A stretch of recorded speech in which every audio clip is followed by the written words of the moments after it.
And away we go.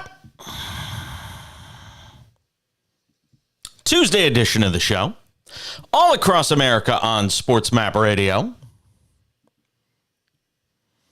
All over the world on the SportsMap Radio app. Good to have you with us tonight. I am Jason, flanked by producer, engineer extraordinaire, the one and only Charles Carter. Cece is here. Hello, Charles. It's good to be back. We have survived. We survived. Hillary. Yep. Hillary. She came with a vengeance this weekend, but we got lucky. We got really lucky in Palm Springs because the storm decided to jog about 30 miles to the west, and we still had some major flooding here, and there's a few golf courses that may not be golf courses anymore, literally. For the second time in 4 years, a pretty notable course here named Cimarron. For the second time in 4 years, they lost 2 holes. Like, gone. They are not holes anymore. They're just... Well, there was talk after the last time that they should have just closed the course because it's literally a golf course in the wash. It's in an area that is meant to flood to prevent the rest of the city from flooding. So they built a golf course in a wash, and then when it floods, they're like, oh my God, somebody help us. And we're just like, well, you built a golf course in a wash. You built a golf course in a dried up riverbed. What do you expect is going to happen? And I've played this course. It's gorgeous. Won't be anybody playing it for a long time. I'd be shocked if they reopened it, quite honestly. Because I don't know how many times it's got to cost us a ton of money to totally redo a couple of holes. I don't know what they do. Bottom line, we survived. In my place, we had it got pretty interesting. I sent the videos to Charles, so he saw it. We had some flash flooding that occurred. If we had gotten what we were supposed to get, as in the storm literally passing right over Palm Springs, if the center of the storm had stayed where it was supposed to and passed over Palm Springs, my apartment would have been underwater. Like, we would have had a good 2-3 inches of water inside the apartment. As it stood, it didn't make it to the door. It made it to the slider outside, but it quickly receded once it stopped because we only had an hour and a half of, like, tropical rains. And then it was just raining and drizzling on and off. We got lucky. I just leave it at that. We got lucky here. So thank you to everybody who checked in, from our friends in Houston at SportsMap Radio that were in contact with me. Charles was checking in, Craig Larson, our program director, Brian McDonald, who used to produce this show. Everybody on social media, I appreciate it. We are fine, though, and with the exception of a couple of palm trees losing some palms and a couple of cactus falling over, we are A-okay here. We're going to be, yeah, thank you. Yeah. We got through it. So good to be with all of you tonight. We survived the weekend. We took yesterday off as we get ready for season 2, year 2 of the Cash In on SportsMap Radio, the SportsMap Radio app, all of our video streaming platforms. We're on Twitch, Jason Page 77. We're on X, formerly known as Twitter, at the back page. You could watch the show there right now. As a matter of fact, you could even, if you go to the SportsMap Radio X/Twitter feed, you'll see a link to it there as well. We also are available on YouTube, Facebook Live. Just search for The Cash In with Jason Page, and you can watch us. We'll be joined in this hour of the show by our good friend Nick Ferguson, former NFL safety with the Denver Broncos, works in the Denver sports radio market, and apparently had a little ta-ta-ta with one Ryan Clark from ESPN. Got into it with him. And Nick's a pretty, like, docile, laid back, woo-saw sort of guy. So if Nick gets upset about something, he had to be really upset. We'll tell you about what happened when we have him on coming up in about 25 minutes. Let him explain. It's another week of NFL preseason. I don't care. You know who started for the Baltimore Ravens against the Washington Commanders last night? Josh Johnson and Anthony Brown. That's why I don't care. Yay, Sam Howell played well, 19 of 25, 2 touchdowns. All that's great. Just get me to the regular. Just get us to the regular season.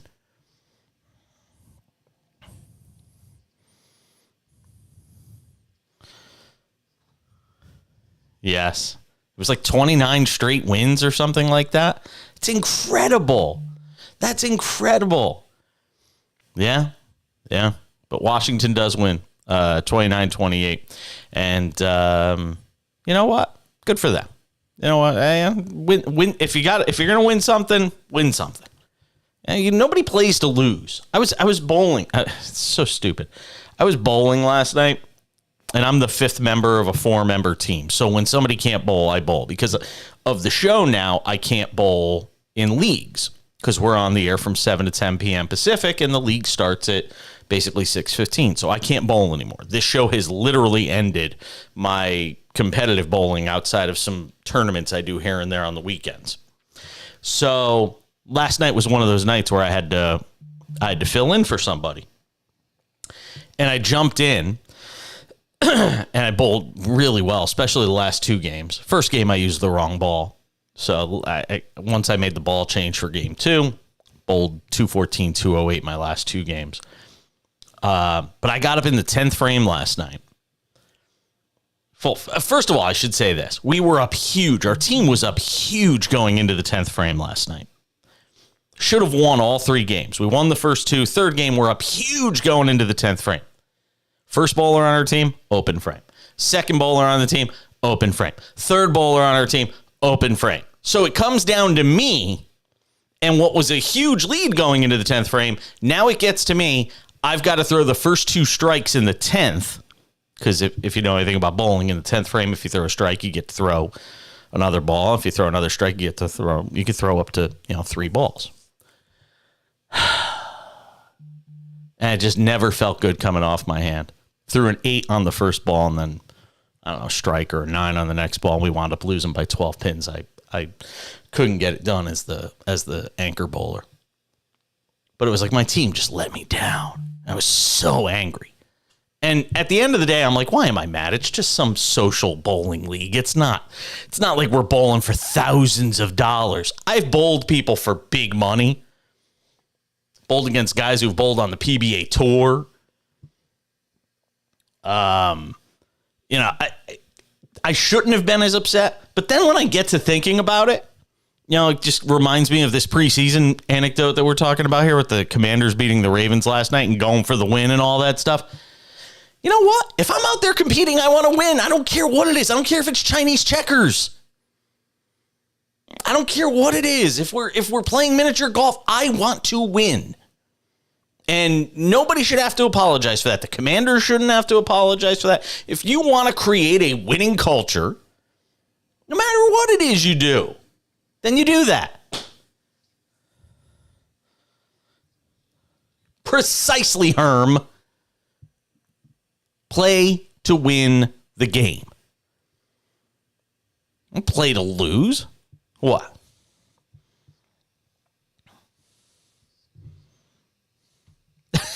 No. It's just silly. It's just silly. But I don't think anybody should have to apologize. I mean, that's just stupid to say something like that. But I don't think you should ever have to apologize for wanting to win. I don't think you should ever apologize for doing everything you can to win and being upset if you lose. I hear this all the time. You're a sore loser. You know how many times I've had people tell me I'm a sore loser? You show me a good loser, I'll show you a loser in life. Every time. I say this I've been saying this for 20 years. Show me a good loser, I will show you a loser in life. Participation trophy person. Oh, everybody gets a trophy. No. Winners get trophies. You want to give one for second, maybe third? Okay, fine. After that, nobody gets anything. You want a trophy? Win something. Win something. Am I right or am I right or am I right? Right. I am right. All right, let's get the show started. 1-800-224-2004, 800-224-2004. You want to text the show. I know you do. How do you feel about participation trophies? 888-670-8549. 888-670-8549. In the sixth place game, so-and-so beat so-and-so. Come on. Sixth place game. Go home. Get on the bus with your team. Go home. You lost. In the losers bracket, I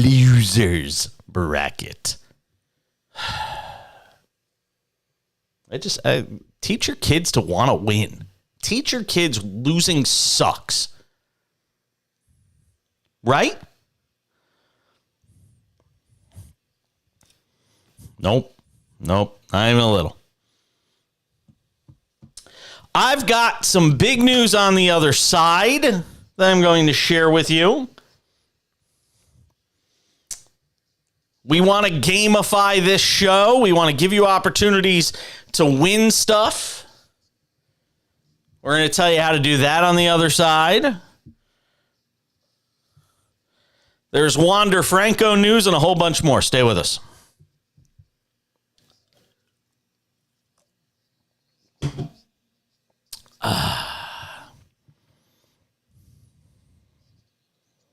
I'm sure you'll agree there's some truth in what I say.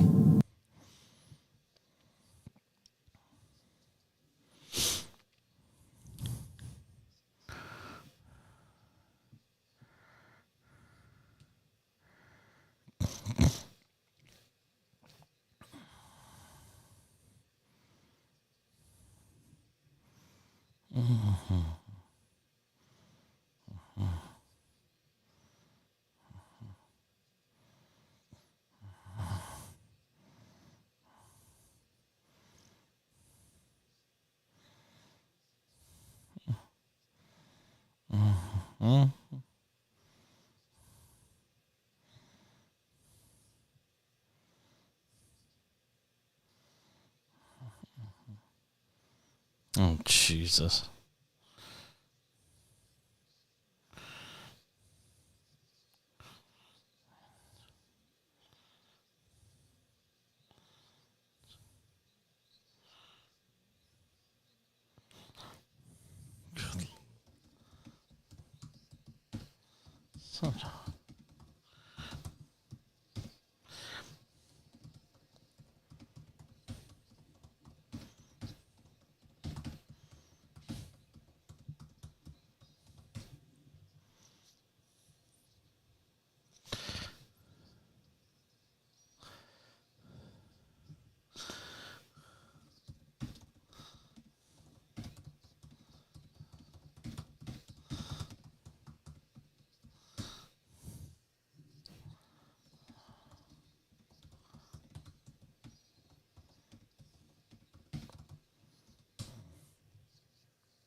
Good to have you with us tonight. SportsMap Radio.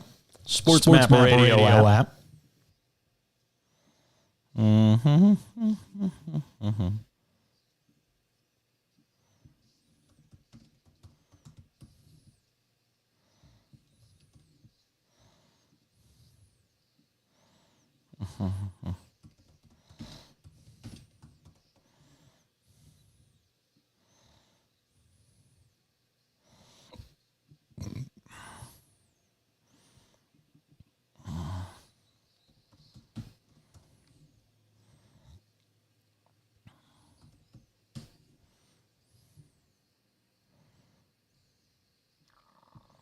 What the hell did...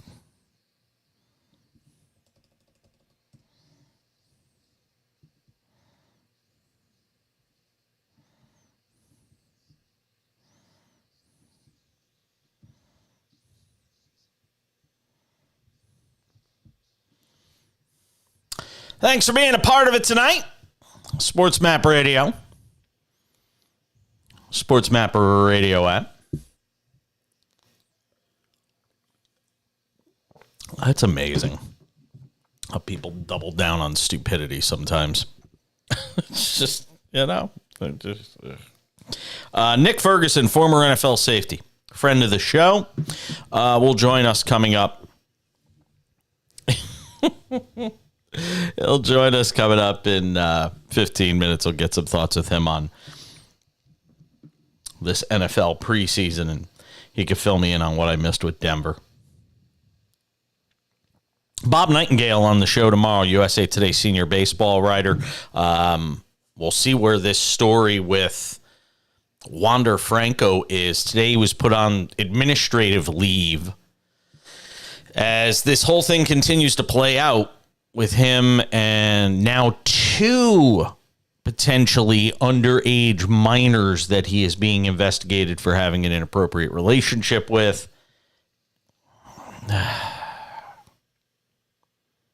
It's just, I don't know, man. I don't want to prejudge it. I don't want to prejudge it because there's just not enough information. I know there's pictures and, of him with one of these underage people. It would be the easiest thing in the world for me to just roll the bus over him several times and say, let him be gone from baseball and all of that, but I can't. I think the responsible thing is to have as much information as you can when you talk about these things. And the reality is the authorities in the Dominican Republic haven't given that much information. Major League Baseball isn't giving that much information. Here's what we know. He's probably not playing again this year. And a Rays team that, let's be honest, has been pretty darn good this year, despite the fact that, after they were basically started out the season red hot, settled into a groove, and they're certainly a team that'll be in the postseason, but beyond that, Tampa Bay now plus 1,400, by the way, in futures betting over on FanDuel. Plus 1,400. Atlanta still your top pick at plus 290. FanDuel, the unofficial sportsbook of the cash-in. Why is it the unofficial sportsbook? They don't pay us. Los Angeles Dodgers are plus 330. Houston is plus 700. The Rangers are plus 850. The Orioles are plus 1,000. I still love getting on the Orioles at plus 1,000. How do you not? Team with, second best record in baseball? I don't know. Them and the Dodgers are probably close. How do you not? How do you not go and put a flyer on the Orioles? $10 wins you 100. 100 wins you 1,000. 1,000 wins you, I don't know, quite a bit. 10,000. I'll figure it out. Give me time. All right. So I said I had big news. We have our first cash-in survivor pool up. And I want you to go and join. We just got it up, and it's time for you to go and join in. You've got, 2 weeks to join? You got until September 10th to get in, a couple of weeks to get in. It's called Cash In Show Survivor. It's available now over at splashsports.com. Go to splashsports.com. It is a $20 entry fee. You pick one team every week of the NFL season. You cannot use the same team twice. If you are still alive when we get to week 15, then you got to pick 2 teams to win. Because then we're going to start whittling it down. Because if we got, 100 people still left, which is possible, you never know. Although there's always 1 or 2 weeks in the NFL season where there's a huge upset that everybody happens to take the wrong side of, and then all of a sudden your survivor pool, loses 80% of its field. You ever done a survivor pool, Charles? It's easy. Just pick a team. Just pick a team to win every week. That's it. One team. All you got to do is pick one team. You cannot repeat the same team, though. So you almost have to look ahead at the schedule and see where you might like to pick and choose your opportunities. But yeah, it's real simple. I mean, a dummy can do it. And I'm not saying that is you.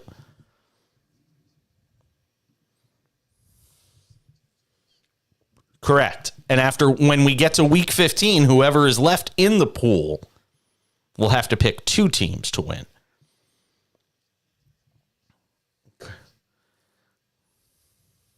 Correct.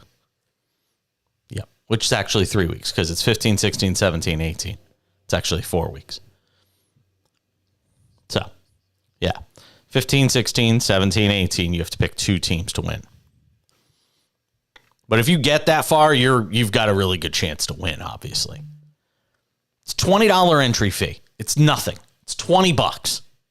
Go and get in. SplashSports.com. Just look for Cash In Show Survivor. I will put a link up on our Twitter/X feed at the back page. My buddy Charles Carter will retweet that on the SportsMap radio page, and you guys can go have at it.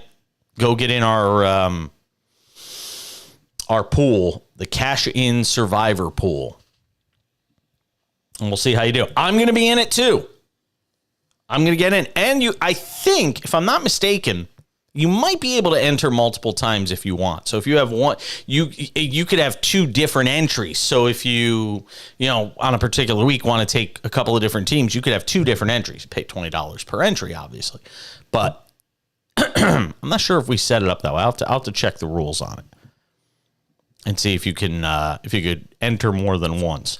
We're going to be doing a number of these. This is just the first one we've set up, which is a $20 entry fee. There's going to be higher price pointed survivor pools. So this one's $20. We might do one that's $50. We might do one that's $100. But those will be smaller pools. Those will be smaller survivor pools. You can enter up to 3 times, I am told now. SplashSports.com. Look for the Cash In Show Survivor. Go and create an account. Get in. Here's the kicker. We are going to be giving away monthly prizes on top of what we're giving away inside these survivor pools, pick'em games, different things we're doing. Gift cards, things of that ilk. Those are going to be separate from, but only for people who play in our Splash Sports contests here on the Cash In. So we want to give you ways to win cool stuff. We're going to do that here on the Cash In. Again, splashsports.com is the address. It's legal in just about every state, I think, so you don't have an excuse and say, well, my state doesn't allow it. This isn't like sports betting. So even states that don't allow sports betting, in most cases, will allow you to go play. Splashsports.com is the address. Go and sign up. The Cash In Show Survivor, $20 entry fee. Will take up to 250 entries for that Cash In Show Survivor. And the entry deadline, September 10th. Got to get your entry in by that time. And then you just pick a team every week. Simple as that. Pick a team every week and don't repeat the same team. Hey, see, Charles, it's easy. Yeah, it's going to be fun. It's going to be a lot of fun. I can't wait. Then you could win and say this. I'm really rich. That'd be pretty cool.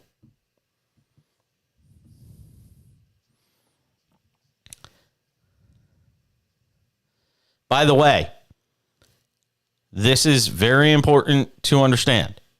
This is winner take all. So if winner takes everything. So if we have 250 entries into this, the max we can do for this particular one is 250 entries. If 250 people enter the Cash In Show Survivor and you win, you're winning $4,500. For what? $20. And you get to have fun every week watching the NFL without a huge investment. And we're going to keep launching these survivor pools. So if you get eliminated in week 1 because you just made a dumb pick and you're like, oh my God, now I'm out. Don't worry. We're going to keep launching different pools. So you're going to have an opportunity every week. There'll be a new pool that starts every week. So lots of opportunities. It's going to be a blast. I'm really looking forward to it. The Cash In Show Survivor at splashsports.com. Yes, Charles.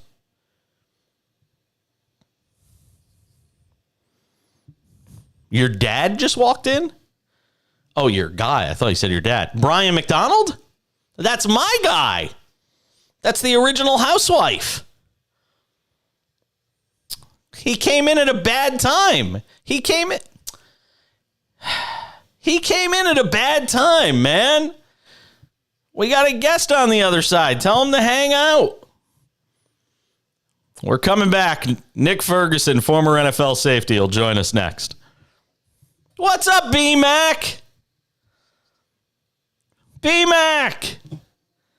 I miss you. I'm good. Charles has kept the seat warm. No, we did not drown. We managed to survive. Oh God, yeah. It was the worst of it was over Monday morning. Well, some golf courses got destroyed. There's still some roads closed. I mean, it wasn't like people dying bad or anything like that. If the storm had gone about 30 miles east of where it wound up, we would have been fucked. We would have been fucked really bad.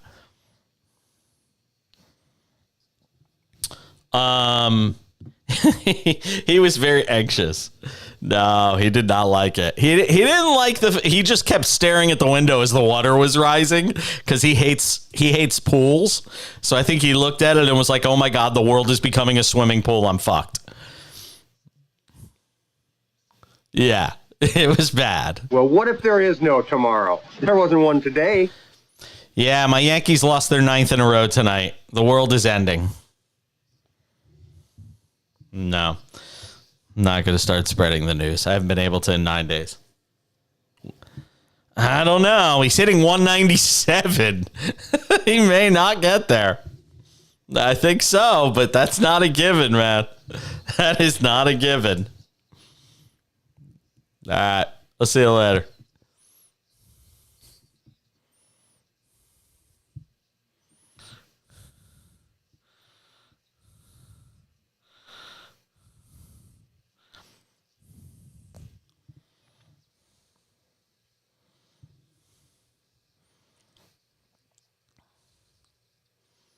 Like, we're this close.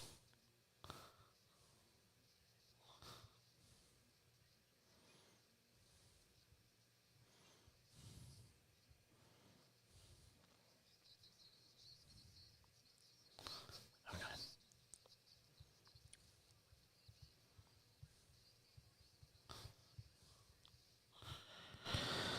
All right, Nick Ferguson.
I didn't want to tell people. I didn't want to tell people the story. I wanted to let you explain it. So, because you sent me this thing about. So I guess Ryan Clark went on to NFL Live, and he was making fun of the physique of Tua Tagovailoa. He was talking about the fact that it looked like Tua had put on some weight. For people who didn't hear it, this is the conversation on NFL Live. Listen. And an interception. So rocky start to the game for Tua right there. Tua even got them tats. Yeah, he did. Tua said, full sleeve. Y'all think because I've been hurt, I ain't tough. I'm gonna tell you what he wasn't doing. He wasn't in the gym. I bet you that. Come on, man. He wasn't with me. He might have spent a lot of time at the tattoo parlor. He was not at the dinner table eating what the nutritionist had advised. Oh my God. He looks happy. Tua thick. He is thick. He thick. Yeah, he's built like girl work at Onyx in Atlanta right now on the bottom. Come on now. Get to the show. I'm sorry. So, you took umbrage with that comment and kind of hit him back on X and said, yeah, you know. So kind of take it from there. You go. What did you say to him on X? Well, basically what I said to him was that, hey, listen, man, we're part of a brotherhood. We don't have to resort to tearing one another down. You know, we still can provide our own perspective without doing that. Someone who used to work at ESPN once told me, you talk about the player, you don't make it personal. Mm-hmm. And what I thought he did, knowing as though there's a brotherhood, the part where he said, hey, listen, he just looks like he spent time, too much time at the tattoo parlor. Okay, I can get that. But then when he moved on further to say, hey, his bottom half looks like a girl from Onyx, and you have to know what Onyx is in Atlanta. See, that he was talking and making reference to a shoe model club. And I take issue with this, like, well, you don't talk about another man like that first and foremost. And there is still another way that you can kind of get out your perspective without resorting to those types of tactics. But I do know in today's media that you and I are both in, and you've been in it longer than I have, you have to throw out hot takes and clickbait to kind of get these types of response.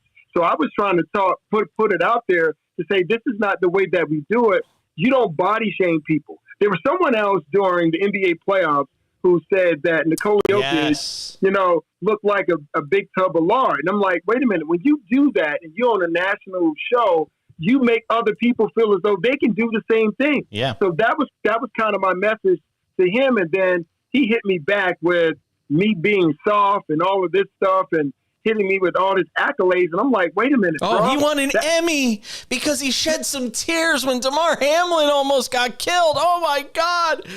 Don't you know, Nick Ferguson? He won an Emmy.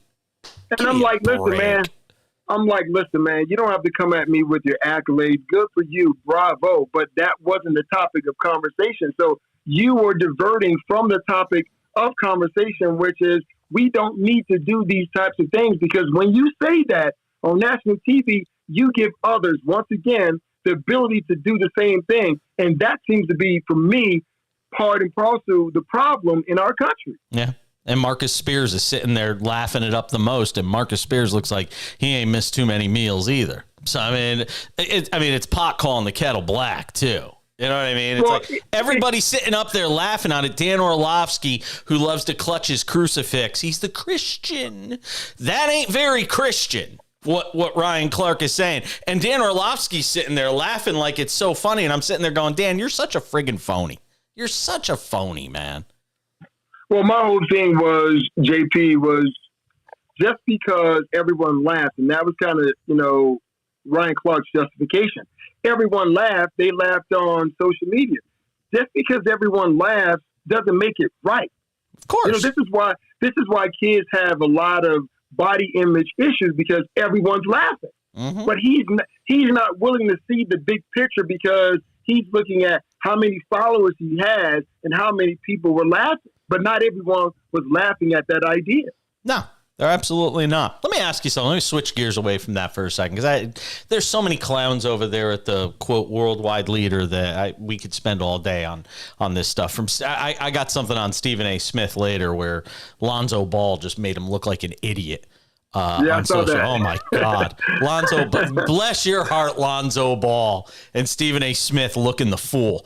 I am okay with Ron Rivera trying to make a point and create a culture of winning and ending this Ravens preseason winning streak at 28 or 29 games, whatever it is.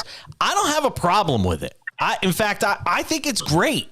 You know, I don't think anybody should apologize for trying to win, even if it's the preseason. I want to win. I want to create a culture where losing is not acceptable. Well, for an organization who losing has become the culture, this is kind of a paradigm shift, if you want to call it that. And the first part of it came with the hiring of Eric Bieniemy. And Ron Rivera a couple of weeks ago didn't back his offensive coordinator when he came out and said a couple of players felt as though he was being too tough. Wait a minute. You don't know what winning is. You got a bunch of young players who have come from winning college programs, but they've adopted that Washington football team losing attitude. And all Eric Bieniemy was trying to do was to show them the right way. And he said it himself, I'm going to break you down, but I'm going to be your biggest fan and validate you. And we saw the Washington football team go out, even in the preseason game. Sam Howell played well, and we hadn't seen that in a while. So, yes, you want to win every single preseason game because that's a boost of confidence. But I will add this, and you already know, just because you win in the preseason doesn't guarantee things are going to carry over to the regular season. Of course not. No, I totally appreciate that, the idea that, you know, one doesn't carry over to the next. But, again, to me, it's about creating a culture. I don't have a problem with Ron Rivera doing it. Everybody's like, oh, my God, you know, going all out to try and end the streak. I don't have any problem. Talk to me about the Broncos, because it's obviously near and dear to your heart. They cut some big veterans, cuts, I think, 6 veterans. Starting to sort of shape this roster is Sean Payton. What do you make of it? Well, we knew that this was going to happen, and I have to tell you, I was at practice today, and Coach Payton, you know, made those comments. Hey, he brought up the guys, the alumni that were out there, and I was amongst those individuals, and he said, look, these are the guys who are the alumni. He said, in some time, you guys will be on that side of it, and everyone gave a chuckle and laugh. But Daniel Graham was standing next to me, and I said to him, but they don't realize what he just said. We know the inevitable is coming. Not everyone's going to make this team. So he has to make the hard choices as he tried to get this team ready for week 1 against the Raiders and make them competitive. And I don't envy his job, because he now has to overcome maybe 6-7 years of bad football. But I will tell you some of the highlights of people at practice. I mean, Drew Brees was at practice today, which was shocking for a lot of people. But those two, Drew Brees and Sean Payton, they have a working relationship. Mm-hmm. And I've always thought that Drew Brees should be somewhat of a consultant for this offense, because he ran this offense. He ran it at a high level. So there's some tough decisions that are going to have to be made after Saturday. But that goes to say for the other 31 teams at the same time. Yeah, it certainly is. What'd you think of the preseason game against the Niners? I thought it was great. I was a little upset defensively because you don't want to allow a team to take the ball down the field on an opening drive. And that's the one thing about the second preseason game. There's going to be more planning, more scouting that goes into it. And you can tell that Kyle kind of scouted Vance Joseph defense, and the guys were not communicating in the way that they should have communicated to stop some of the plays. But I thought it was great that Purdy moved the ball down the field, defense made a stop, and then Russell in the first possession moved the ball down the field. It was entirely different than what those first 2 possessions looked like in Arizona 2 weeks ago, and when we talked about it then. Yeah, it certainly did. Can I hold you for a minute? I want to ask you a couple of college football things. I know you're a Heisman voter, so I want to bring you back, talk a little bit about college football season, which I can't even believe it is starting this weekend. That's Nick Ferguson, former NFL safety, hanging out with us. Don't you go fat shaming people, or he will come and get you. It's my man. Is somebody with body dysphoria? It's refreshing to hear somebody stick up for us. people who look in the mirror and hate what we see. We're coming back. More with Nick. Stay with us.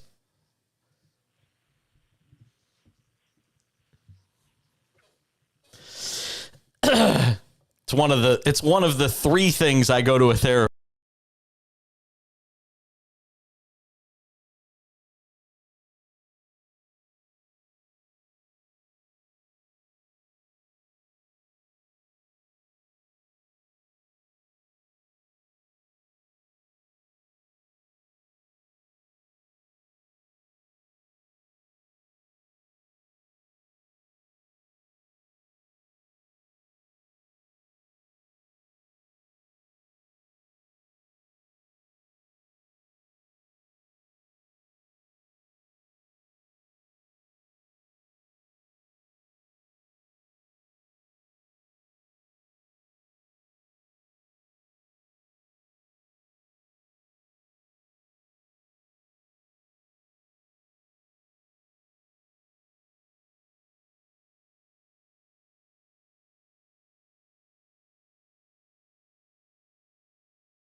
Rolling along on this Tuesday edition of the show, hanging on to Nick Ferguson.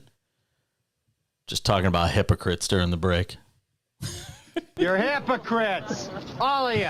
Absolutely. Bill Murray, 100% right. What else is, look, now we're at that point. You've been in camp. You've been at this part of training camp. Now, are players sort of starting to itch at this point? Give me some look behind the curtain as a former player who's broken camp. You get out of the dorms and you start getting into more of that normal football mindset. You're starting to look ahead. You're getting ready for the start of the season. Try and give me some sense for what this time in the preseason and in training camp is like. Well, what it means for a veteran guy, you just don't want to get hurt. You want to go into that first season because as I was a young buck coming up in the league, the veterans would always be excited about that first game. For the reason that they're excited, okay, we're getting to the regular season, but they know once the ball is kicked off at the beginning of week one, a large portion of their salary is guaranteed as the team starts to cut them, right? So that's where the level of excitement comes in because the preseason checks look nothing like the regular season check, right? So you're trying to get to that point as quickly as possible, but this is where a lot of the in-game preparation started to take place. You're looking at that next week's opponent. You're doing that advanced scouting. You're trying to get prepared. And this week, starting tomorrow and Thursday, they're going to be practicing against the Rams. So they're going to be working two things simultaneously: getting some of those bubble guys ready to play on Saturday, but also working in some of their details as they're going to face the Raiders in week one. So it is a very exciting time. You are now breaking camp. You're sleeping in your own bed. You can see your family a lot more. You can eat some decent food. So it's just an exciting time heading into week one. Yeah, it certainly is. We know who the really good teams are going to be in football this year. And I don't want to be all negative here, but if we know who the best teams of football are going to be, we probably know the Buccaneers are going to be one of the worst teams in football this year, right? I mean, I'm not saying it to be a jerk. I know we haven't kicked off a single game in week one. I'm not trying to be a jerk. But on paper, I know games aren't played on paper, unless you're talking about fantasy football. The Buccaneers, they're pretty lean this year. I mean, if we're talking about who's gonna be pulling up the rear and who could be in the mix for Caleb Williams next year, and we'll dovetail this into the college here in a second, it feels like Tampa Bay could be that team, and they announced Baker Mayfield's going to be their starting quarterback. Well, yeah, that's definitely a possibility because just think about what we know. There's no Leonard Fournette, and he was the guy that was driving the ship as far as the run game was concerned. And then you shift to the opposite side of the ball, and you look at their defense. Their defense had a lot of issues. When Shaq Barrett was not in the lineup, they struggled to get pressure. They struggled to hold up in the back end. Now, to say that the Bucs will be the worst team in NFL, I'm not willing to go out on that limb yet because the Falcons are definitely one of those teams. Yeah, they have Bijan Robinson, but still at the same time, there are question marks for them as well as far as Desmond Ridder is concerned. So that South division is really interesting. That's one that's definitely up in the air, and I'll be watching that one for sure. Yeah, and they're all look, if it's suck for Caleb Williams, that seems to be the guy that a lot of people are getting excited about. Let's talk a little bit about college football. And here we are this weekend. Speaking of Caleb Williams, you get our first look at him. We get to see Notre Dame, couple of top 15 teams, ND at 13, USC at 6. What has you excited for the start of this college football season? Well, I definitely want to see if Caleb Williams can duplicate last year's performance. Watching him in the bowl game, it wasn't a great performance from a team standpoint because USC struggled defensively.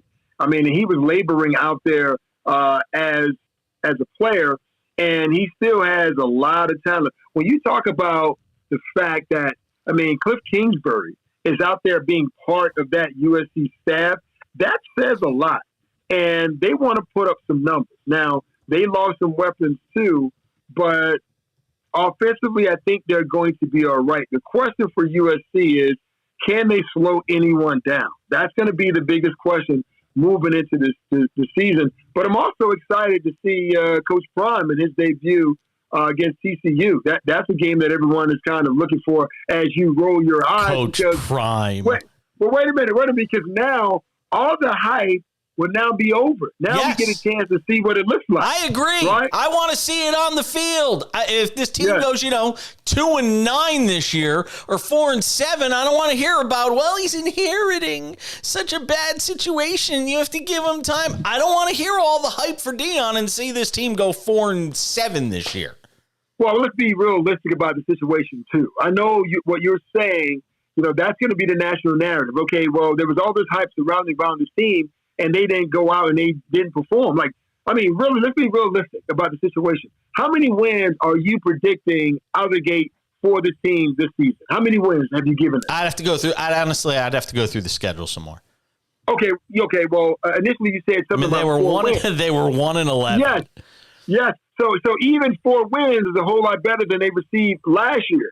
So for me, this is a building year for that program, and if they are able to win a couple of games, that's going to be key. But the biggest game for them, I know everyone's talking about TCU, is the following week when they face Nebraska. Mm-hmm. That's going to be the game, and that is pretty much going to set the team up because with Coach Prime, his son is doing videos on YouTube. Amazon Prime is doing something on Coach Prime. So you have a lot of recruits who are going to be watching both of those 2 games, but more importantly, the game against Nebraska. 5 ranked opponents on their schedule this year as of now. Of course, the rankings could obviously always change. One of those teams they'll face this season is Oregon State. I think they were 10-3 last year. DJ Uyunglele announced as the starting quarterback there. Talk a little bit about, sort of the ability for him to bounce back this year. Well, Uyunglele, I watched him in his time at Clemson, and it looked like he, after following, Trevor Lawrence, he was set up for success. He was. Then he started to have his issues. Like, well, how can you fail with a program that has that much talent, right? But he did. Right? It looked like he was playing quarterback for the first time. Yeah, just because you transfer and go to Oregon State, we will get a chance to see if your fundamentals have changed. And I can tell you, as a former player, when things start to go bad, you revert to bad habits. So we'll get a chance to see how far Uyunglele has come in his new dig. Root for my man. You want to root for something this year? Root for my man Jim Moore at UConn this year. That guy did a hell of a job with that program last year after Randy Edsall and Paul Pasqualone and everybody else left that thing in the dumpster here over the last decade. Jim Moore brought it back to respectability last year. You want to root for something this year? Root for Jim Moore at UConn. Well, if he can continue to build that program, he's going to make them part of the conversation. Just saying, okay, well, this is a team that you don't want to play. Not to say that they're going to win a lot of games this season, but you want to make sure that when you go in a contest against an opponent, they walk away when they kind of that ceremonial shaking of the hands. Man, you guys really gave it to us. Right now, he doesn't have the talent that he might have had at other college institutions that he coached for.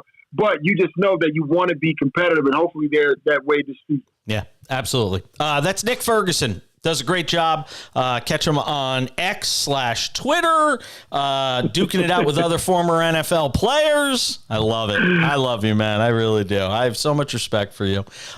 Nick, always appreciate it, my man. Have a great week. We'll talk next week. Talk next week. Nick Ferguson hanging out with us on the show. He's great. He really is. The dude is just outstanding. Love talking about the NFL with him. And like I said, it's great because I could do the college football stuff, and I'll be able to just jab them all year on Deion Sanders. The team's going to go. How many games do they got this year? Let's see. Let me count the games on the schedule here. 1, 2, 3, 6, 7, 8, 9, 10, 11. They had 12 games. If they go 6-6, I think it's a good year. If they went 6-6, I'd say that's a good season. They go 5-7. I don't think 4-8's a good year. I don't think 4-8. I don't think 4-8's a good season. Oh, but it's better than the one win they had last year. But yeah, 4-8 is not good. It also depends who your wins are against. Not all. And I know there's no moral victories and all that stuff. I was just talking about the fact that the participation trophy society we live in sucks. And if they go into TCU and keep that game within 10 points, you'd be thrilled, I think, as a Colorado fan. They'll be celebrating in Boulder. Happy days are here again. All right, hour 2 of the Cash In right around the corner. I'm Jason Page. Good to have you with us tonight. Yeah, if they went 6-6, that'd be a great season, I think. Yeah, I mean, listen, I know it goes without saying, winning 4 games.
Another hour of the show starts right now on SportsMap Radio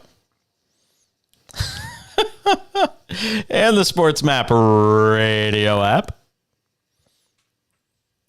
Good to have you all with us. Hanging out with my man, Charles Carter. Producer, engineer extraordinaire.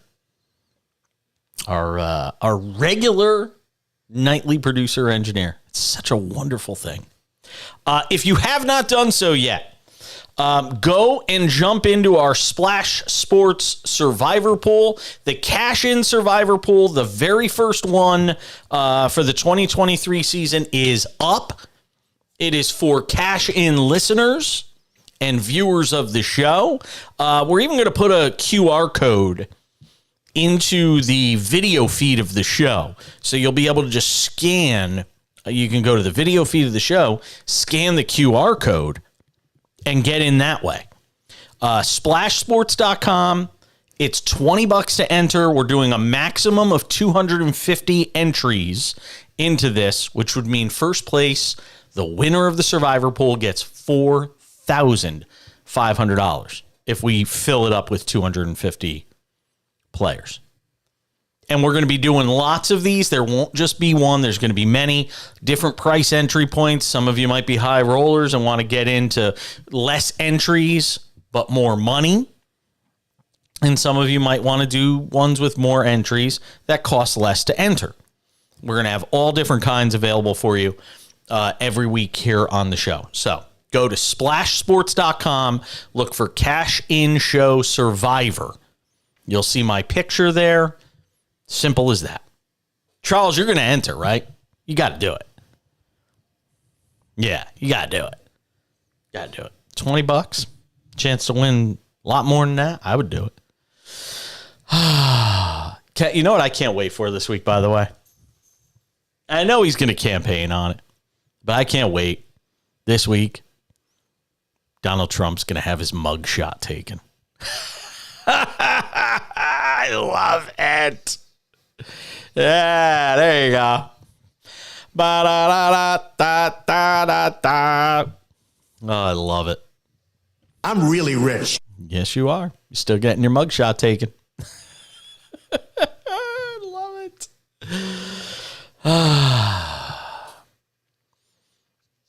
Will they make him take his wig off for that? I wonder.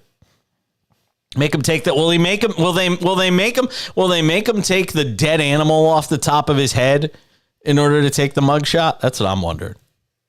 It'd be great. Yeah, it'd be great. So he's going to get the mugshot taken on Thursday.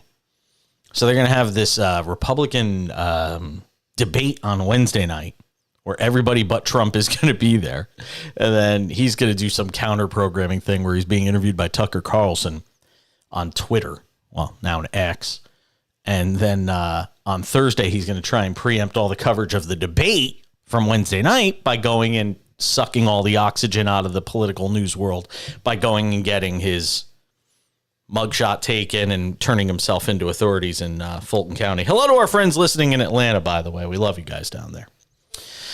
The phone number this hour of the show, 1-800-224-2004, 800-224-2004. If you want to text the show, 888-670-8549, 888-670-8549.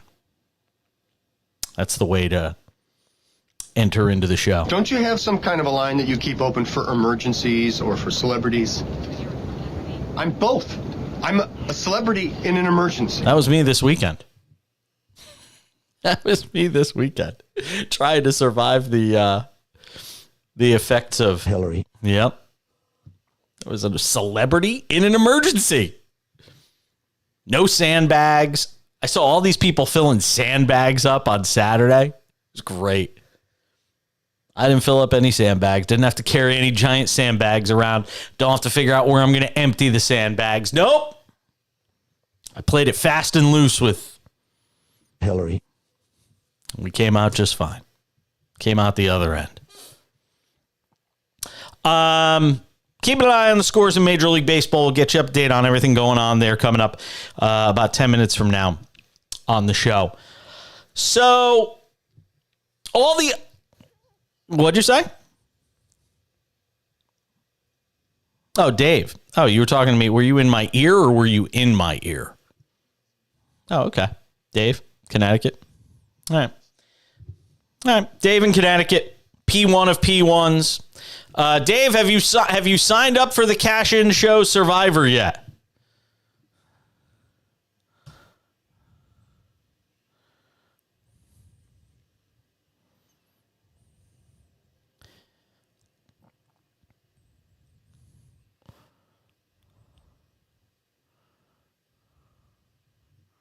Wow.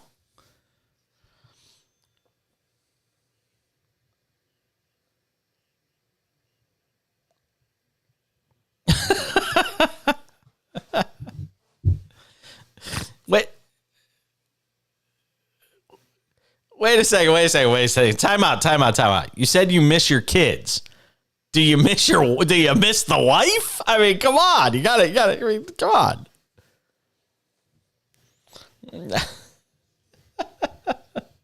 Did you just drop an F-bomb on the show? Oh, okay. All right. I'm just making sure. I actually got something really cool. I just got something. I just got something in my email today. So my birthday is in September, and there's a casino near us, Agua Caliente, which does not advertise on the show or anything like that. I'm just making it known. But Agua Caliente Casino here in Palm Springs offered me a 2-night free stay, a 2-night free stay at their hotel here in Palm Springs, and $500 of free play. Yeah, I could have some fun with that. Yeah, so I'm getting 2 nights. We have to use it before September 30th, so I'll have a good time over at Agua Caliente here in Palm Springs. I'm looking forward to that.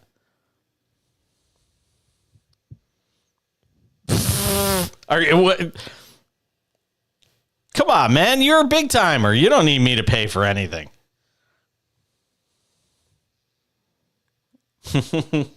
Talk to me about college football.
Yeah, and that's true. They were cover machines last year. He has definitely changed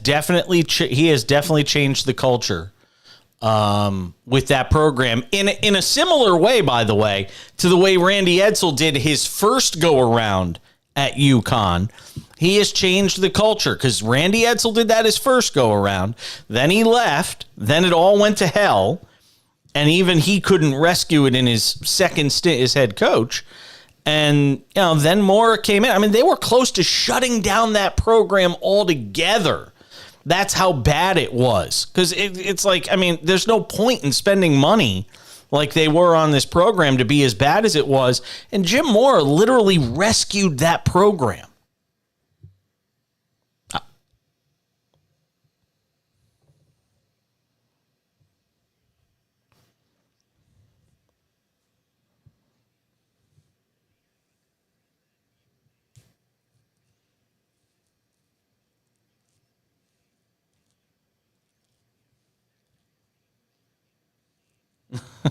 Yeah. I remember. I was on the air. Yep.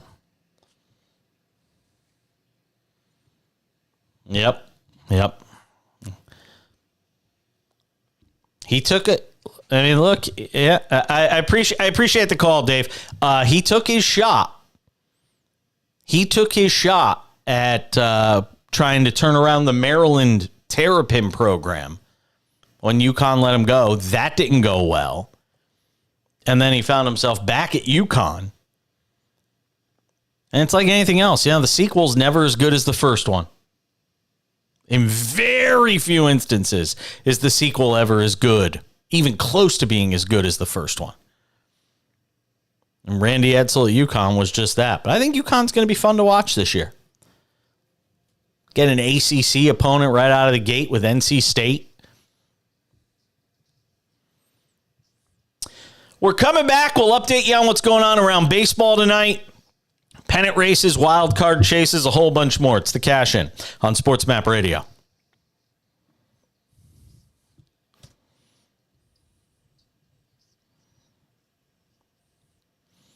He does it. I don't know why he did that.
Thanks for being with us. SportsMap Radio.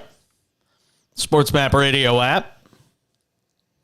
Hanging out with you on this Tuesday edition of the show.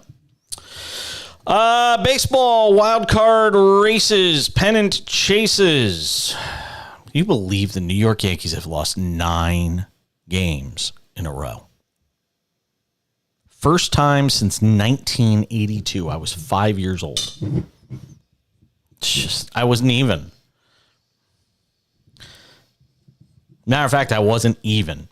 I was still 4 because I didn't turn 5 until September of 82.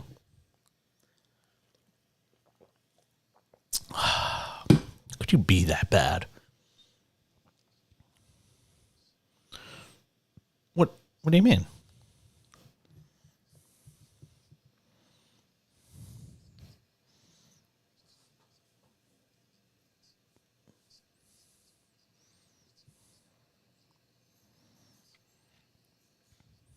No. I'm so confused.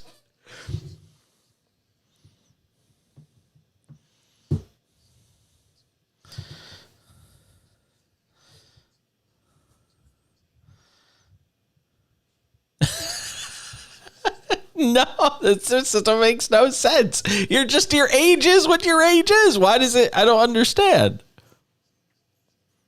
Oh my God, my brain hurts. Yeah. Right.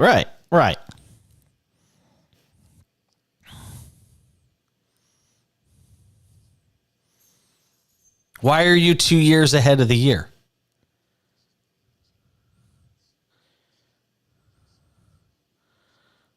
Okay. That's one way to do it, I guess.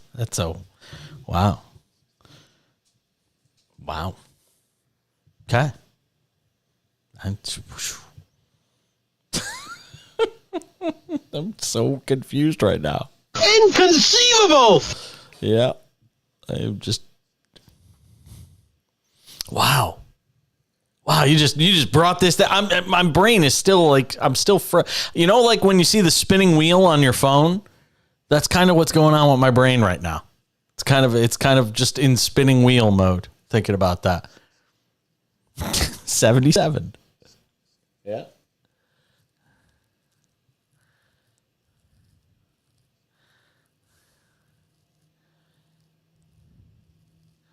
Eight.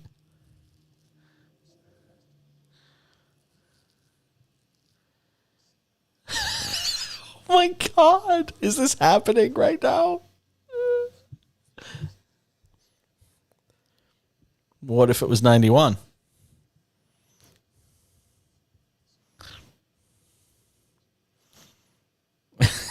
No, 91, I would have been 14.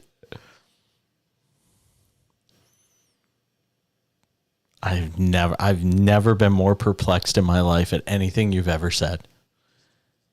Nope. Still doesn't make any sense. Stop! My brain hurts. Enough. There's got to be somebody out there whose brain is hurting as badly as mine. Nationals beat the Yankees tonight 2-1. The former Padres prospect, C.J. Abrams, provided the game winner in that one in the 8th inning. Astros win again, beat the Red Sox 7-3 after being swept by the Mariners this weekend, which was wild. Oh, it was great. Love that. I'll tell you, the standings are all upside down from where we last were. I'll get to that in a second. A's lead the Royals 5-4.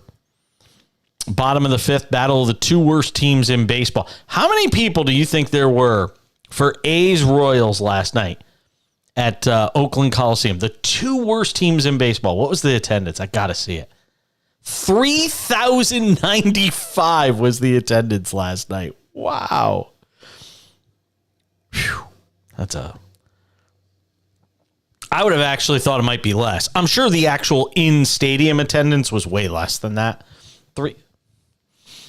Yeah. Braves beat the Mets again. Reds beat the Angels. Mike Trout back, by the way. Reds beating the Angels tonight. 4-3, top of 7. Mike Trout is back for the Angels, just in time to finish watching the ship sink, which basically took place the moment he left the lineup, which happens every year with this team. You cannot count. Mike, you know what Mike Trout is? He's Chris Paul. Mike Trout is Chris Paul. You can guarantee at some point during the season, when it matters most, he's going to get hurt. And he's going to be one of the best players of his generation, if not one of the best players of his generation, that never wins a championship. Mike Trout is Chris Paul. It's absolutely true. Thank you. That's why they pay me the big bucks. Thank you very much. Okay. I'm really rich. That's the right one. Yeah. Ohtani, by the way, tonight, 0 for 2. 2 strikeouts. He's going to get paid in the offseason. Talking about $500 million. Might be more like $8,737,540,000. I think so. There's a Trump drop for everything. That's the best thing about it. There's literally a Trump drop for everything. 1-800-224-2004 is the telephone number. 800-224-2004. The text line is open. 888-670-8549. If you want to text the show, 888-670-8549. Hello to our friends in Dallas, 97.1 The Freak. We love you guys. It's always good to hang out with you in Dallas. Text coming in from James in Detroit, Michigan, who says, hey, Jason, just curious to know, because they're currently the hottest team in MLB, what are the Seattle Mariners' odds in the postseason? James, Detroit, Michigan. It's a very good question, and I think I can answer it for you. The Mariners' odds to win wow, it's surprisingly good. The Mariners have the first, second, third, fourth, fifth, sixth, seventh, eighth, tied for the 7th best odds to win the World Series right now. Don't be caught as prisoner to the moment, though. Yeah, their odds to win the World Series right now are plus, I just said it, right? It's plus 1,800. They and the Phillies are both plus 1,800.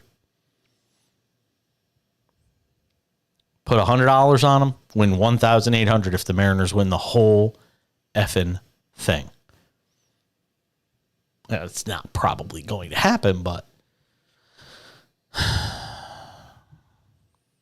still take the Orioles. I still think the best bet right now for MLB futures is the Orioles at plus 1,000.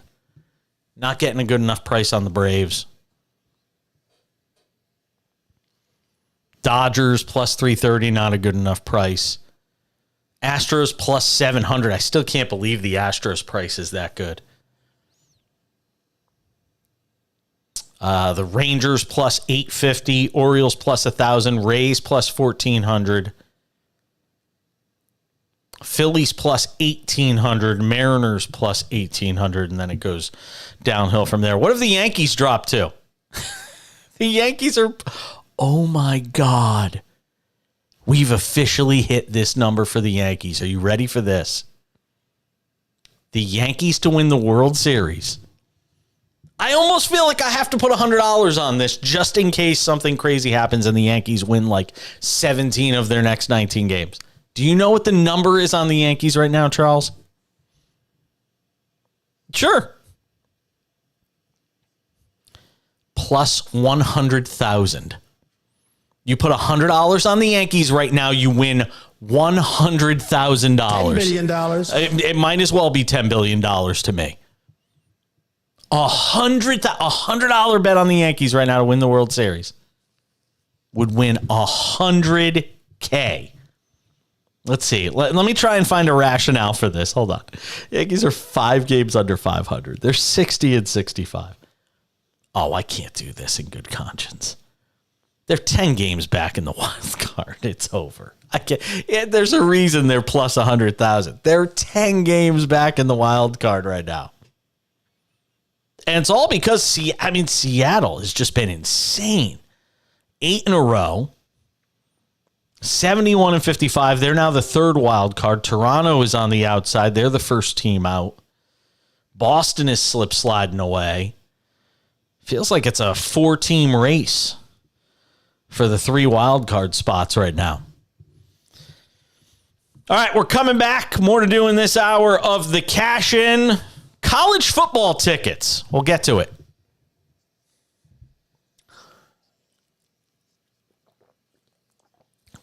Yeah. He doesn't ever drop F-bombs.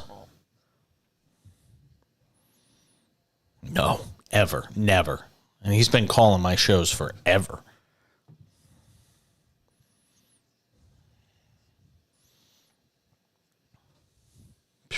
Well, as long as you hit the dump button, you're all right.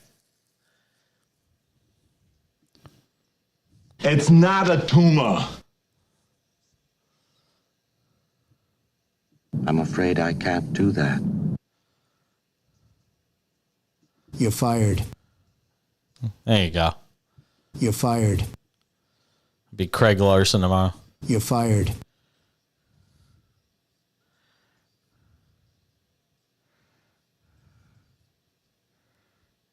What'd you say?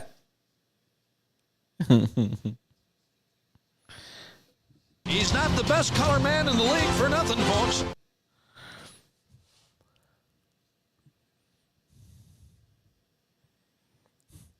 He's not the best color man in the league for nothing, folks. Bob Uecker in Major League.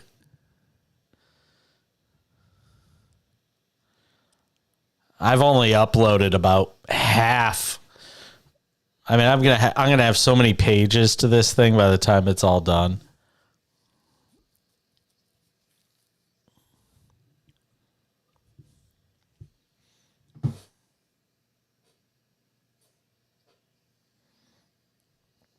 I love this thing. It's so good. I'll show you a picture of what I'm looking at.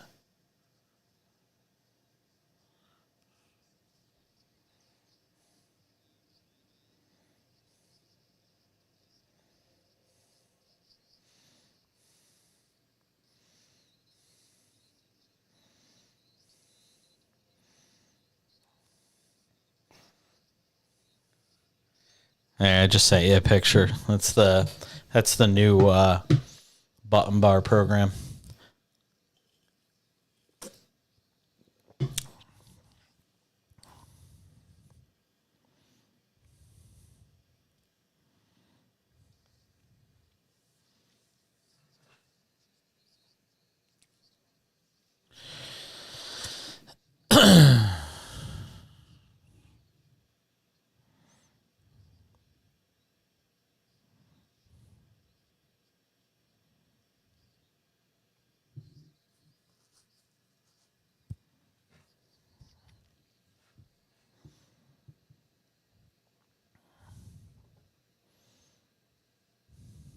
Wake up call.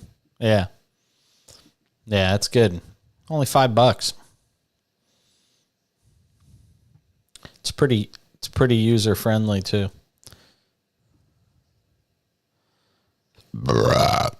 Excuse me. Might be able to smell that where you are. Whew.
Would have been good to cough before we started this segment.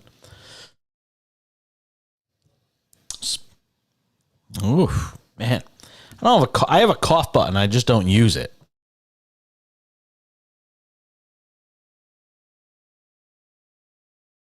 See, you didn't hear me. I have a button. I didn't realize I have a cough button. So like I'm talking. See how it cut out there? Yeah. Yeah. See, I got a cough button. I always forget to use it because it's not your standard cough button. So. Good to have you with us tonight, SportsMap Radio, the SportsMap Radio app. Just to finish on the baseball stuff, and then I got an interesting college football item that I want to get to on the show tonight. Let's see if I can find it here. So, baseball tonight, you've got, we had a good one tonight. Diamondbacks lead the Rangers 5-1. Our buddy Bob Nightingale's at that game. USA Today senior baseball writer Bob Nightingale on the show tomorrow. Get his thoughts on this whole Wander Franco situation. Marlins lead the Padres 3-0, bottom of the seventh. Marlins hanging on for dear life right now in that National League wild card race. They are one game back. I'll give you another one. You ready for this one? Here's one. The Marlins to win the World Series right now are plus 10,000. You can get them at plus 10,000. $100 wins you 10 grand. They're one game out of a wild card spot. $10 wins you 1,000. Like, how do you not throw $10 on the Marlins right now? You got to look for value when you're betting on sports. The Marlins are the absolute definition of value bet right now. $10 wins you $1,000 if the Marlins win the World Series. They're a game out of a wild card spot. I don't care if they've lost 6 out of 10. None of that means anything. They've played 124 games. They've got 38 games left. They make the playoffs. They got a shot. They'll be one of the 12 teams with a chance to win the World Series. I mean, it's a no-brainer. The Marlins at plus 10,000. I love that pick. I would do it. Yes. Let's do it. Thank you. And if you win, you win $10 billion. See? Be getting that Ohtani money.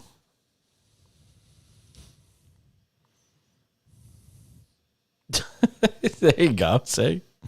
By the way, if you haven't done it yet, splashsports.com. Look for the Cash In Survivor Pool. Our first Survivor Pool for the 2023 NFL season is up and running. It's on my X/Twitter feed at the back page. It's on the SportsMap Radio X/Twitter feed. Go and sign up. $20 gets you in. You can enter a maximum of 3 times. It's the Cash In Survivor Pool. Entries have to be in by September 10th. So you still got a couple of weeks. Look over the schedule. See who you like. But we just opened it up today, and we're excited. I can't wait. I'm going to be in it, so you'll have a chance to beat me. What happens if I win my own Survivor Pool?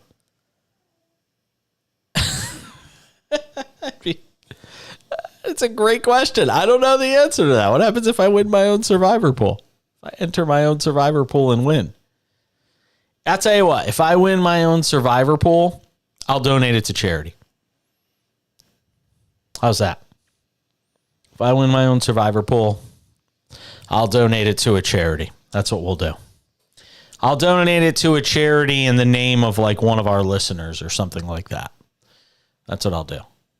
Even though $4,500, if we fill it up with 250 entries, $4,500 is nothing to sneeze at. Mama's got to eat. So anyway, what else? And National League. Let me get these in real quick because I want to get to this note about college football. Marlins, Padres, it's 3-0 Marlins, top of the 8th. Padres sinking like a stone. Tigers beat the Cubs tonight. Cubs still very much in the thick of the National League wild card race as well. Rays got a win tonight, beat the Rockies 12-4, a 9-run 8th inning. was the difference. Colorado actually led that game 4-3 going into the bottom of the 8th, and the Rays scored 9 times to win that game. Remarkable. They did. It's true. By the way, nice job by fans at the Trop. 10,235 the attendance tonight for a team that's going to the playoffs. Nice job there, Rays fans. And one day that team will be gone and fans will sit there and scratch their heads and wonder why, because they just don't support it. Phillies beat the Giants 4-3, big wild card implications there. Blue Jays doubled up the Orioles tonight 6-3. As the Blue Jays right now, the last team out in the AL wild card race. Mariners won again, beat the White Sox 6-3. Mariners just can't lose. It's amazing. That team was all but dead. They were the Yankees through 110 games, 100 games, and now look at them. Hottest team in baseball. It's unbelievable. National League for the wild card, by the way. Phillies, Cubs, Diamondbacks, and Giants. Arizona and the Giants right now are tied for the third wild card. Arizona was another team left for dead. They've won 8 of 10 and 3 in a row. Just getting hot at the right time, man. It's not, I hate to say it, I don't want to make it sound like the Major League Baseball season, regular season, is irrelevant. But if you just get hot at the right time, Seattle was sucky for 100 games this year. They were a below average baseball team for 100 games this year. Right now, postseason starts today. They're in the postseason. Arizona up and down, now back up again. They're in the postseason. Just going to be a matter of who gets hot. Even as much as we make fun of the Mets, they've won 7 of 10. The Mets right now are 7 games back in the wild card. Again, not likely to get in, but 7 back, 38 games to play. Crazier things have happened. By the way, the Mets right now are also plus 100,000 to win the World Series. The Mets and Yankees are both plus 100,000 to win a World Series. All right. I promise, I will get to the college football stuff. I want to talk about college football ticket prices. We always talk about the price to go to an NFL game, an NBA game. We never talk about the price to go to a college football game. How much could it possibly cost to go to a college football game? The numbers will shock you coming up in a couple of minutes. By the way, Aaron Rodgers, no more discount double check. Did you hear about that? Aaron Rodgers and State Farm parting ways. The deal between the two sides ended after the 2022 season. His final commercial with the team came in January. There had been talk about them reuniting, but it's not going to happen. It's not going to happen. No more discount double check. People are bummed out about it, but Aaron Rodgers doesn't need the money. I think he's going to be okay.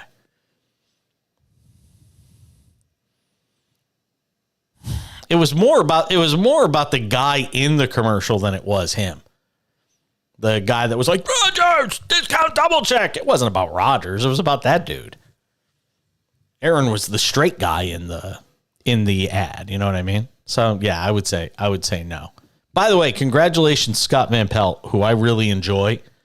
He's grown on me over the years. He is the new host of NFL Countdown for the Monday Night Football, pregame, postgame, halftime, all that stuff. So congrats to Scott Van Pelt. Just re-upped a new deal with ESPN. He'll continue doing that late night Sports Center that he does, that 11 p.m. edition that he does from Washington, D.C. And that's cool. I'm happy for Scott Van Pelt. Does a really good job. And all in all, I'll say, when you look at the guys who are full of bluster and just trying to make, headlines out of themselves like Ryan Clark did with the Tua Tagovailoa comment, and are just flame throwing and trying to get clicks and stuff like that. Scott Van Pelt just does great work. I have no problem saying that. I don't care what network he works for. That guy is the real deal. All right. Who has the most expensive tickets in college football? And which team is most in demand? The answer might surprise you. It's next on the Cash In.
For top most in demand. I don't know if I have most cost the most. I might have misrepresented that. Highest priced college football tickets by team.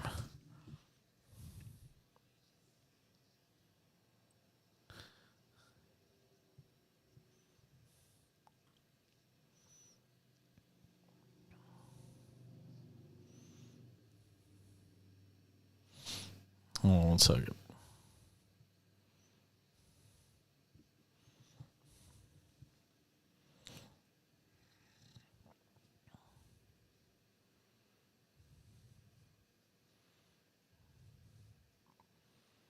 All right. I kind of have the answer to both. I mean, I have the answer for most in demand, and then I have an answer for most expensive too. So we could do both.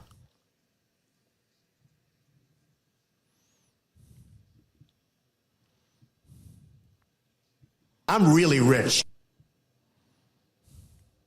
I'm as mad as hell, and I'm not going to take this anymore! You mean a sensual massage? I'm having difficulty controlling the volume of my voice!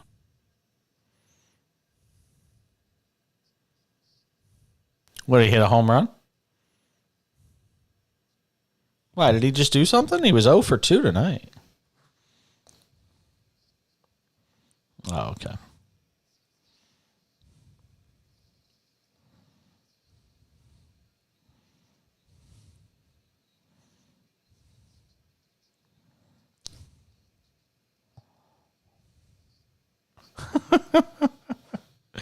It could be. You know where he's from? Japan. There you go.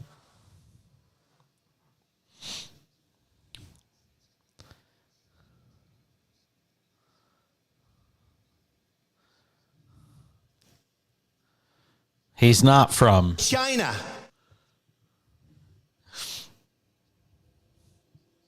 Yeah. No. Don't say that. Oh, Trump thinks that. Yeah, absolutely. Thought you said I thought you said you thought they were the same place. Oh, okay. Yeah. Should have played this when Dave swore. Language. Filthy language.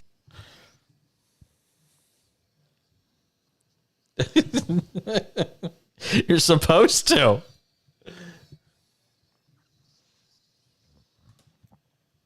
Yeah, it's all right.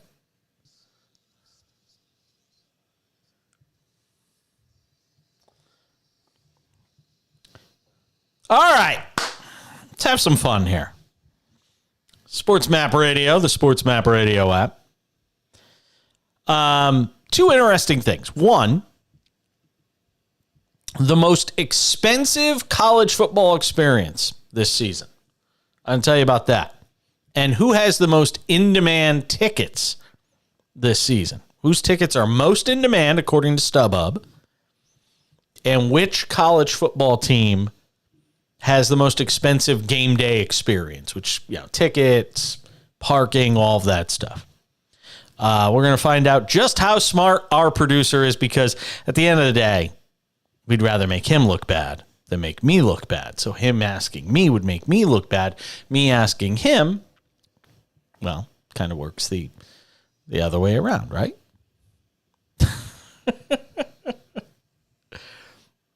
Yep.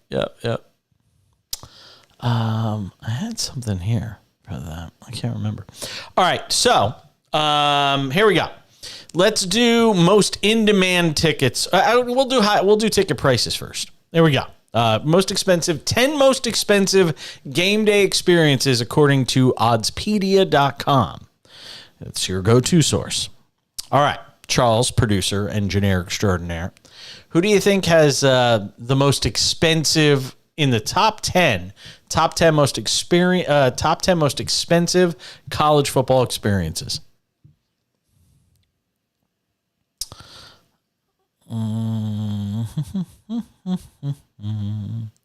Georgia is not in the top 10. Oh, no, I'm sorry. Georgia's number 9. You made the list. Bing!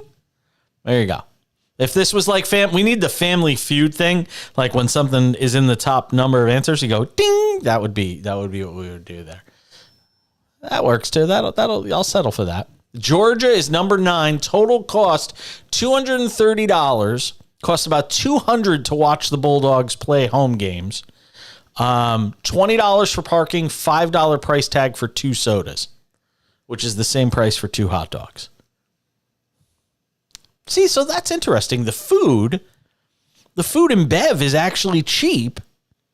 At a pro event, 2 sodas, 2 hot dogs, it's like $30.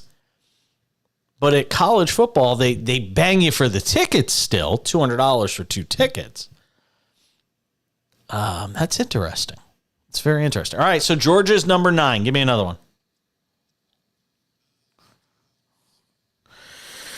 You say Michigan. I say, scanning the list, Michigan. No, not in the top 10. That's surprising to me. Yeah, they do. Yeah, give it another one. If you get 3 guesses in a row wrong, the game is over. Ohio State is not in the top 10.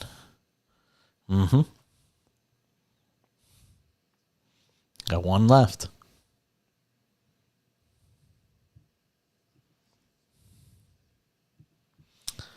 Alabama is...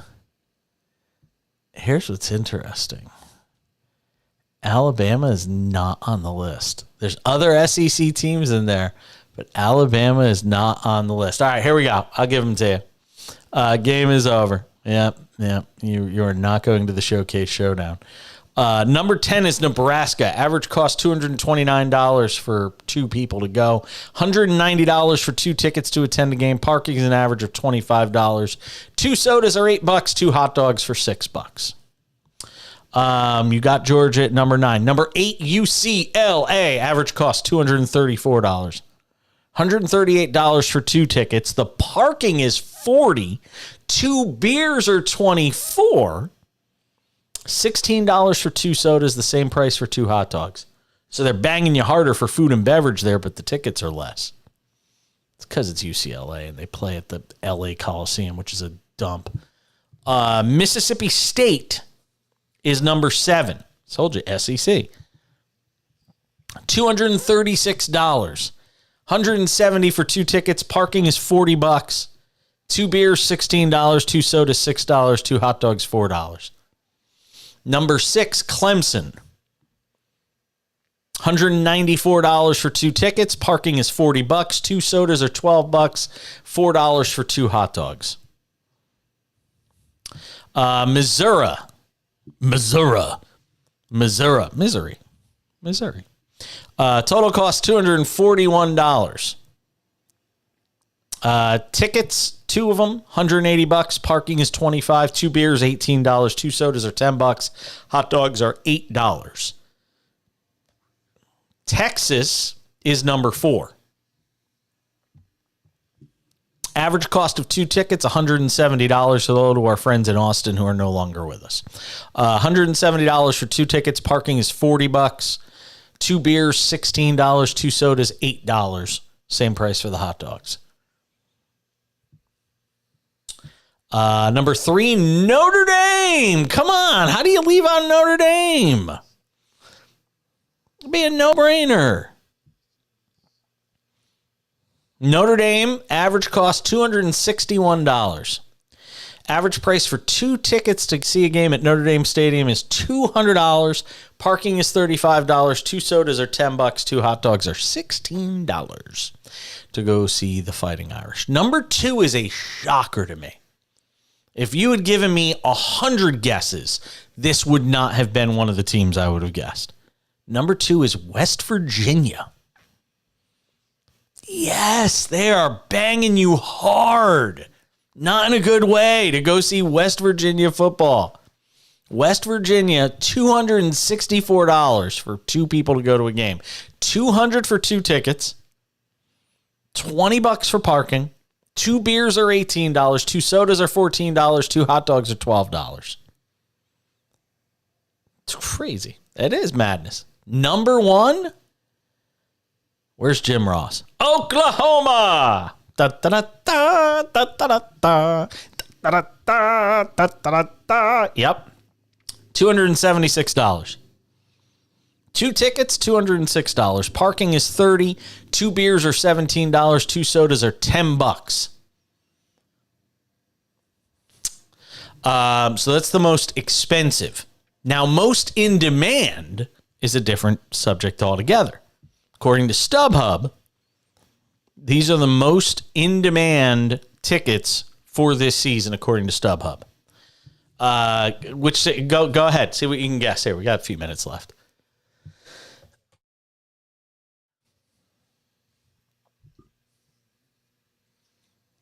Number 1. There you go. There you go. See, now you got it.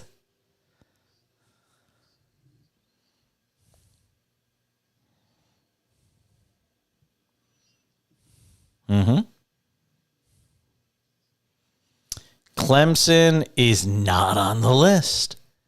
So there's one. We need the sound effect of the X. There you go. Yeah. Tennessee or Texas? Texas not on the list. Yeah. Tennessee is number 5. Top 10 answers are on the board. Sound like Steve Harvey. What's your next one? Ohio State? Not on the list. That's it. You struck out. That's your 3 strikes. I'm going to start with number 9 and not number 10 because number 10 is kind of interesting. I'll get to it in a second for most in demand. Number 9, Texas A&M. Number 8, Florida State, which is interesting. It's Florida State. I mean, it's been like dog poop for a while. Number 7, Auburn. Number 6, Georgia. Number 5, Tennessee. Number 4, Penn State. Number 3, Notre Dame. Number 2, you said them before, Michigan. And number 1, Alabama. But number 10 is the interesting one because I guarantee you this team was not on the list last year. Colorado is number 10. Because Coach Prime is there. And boy, they might be most in demand. I'll be curious. That means I wonder if the ticket prices are like stupid high to go see Colorado football for a team that won 1 game last year. And people are going to find out they're really not as good as everybody thought. I'm not rooting for them to suck. I just think Deion's getting way too much love as a college football coach. Stepping up into the big leagues now, man. Final hour right around the corner. Don't you go anywhere.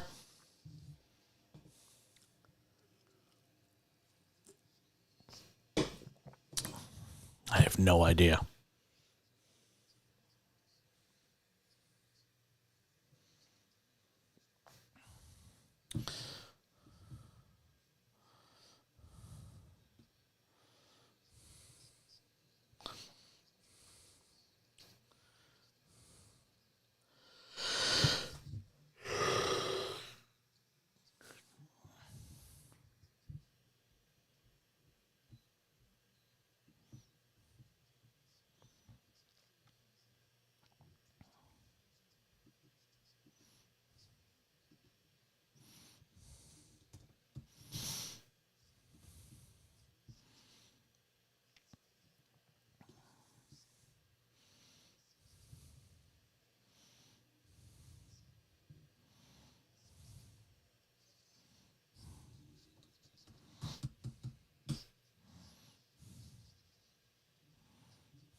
Let's do the college thing. Let's do the last segment.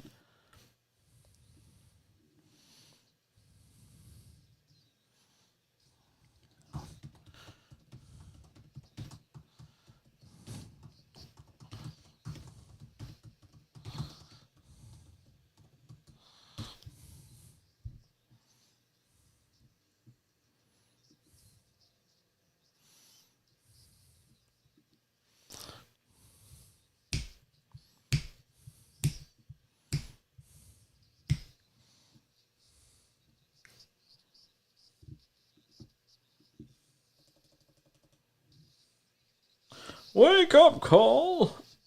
Hey,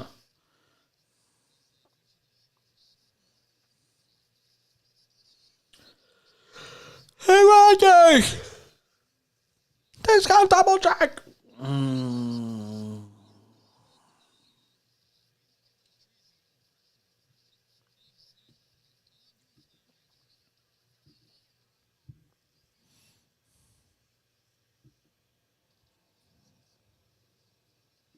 You can't say no.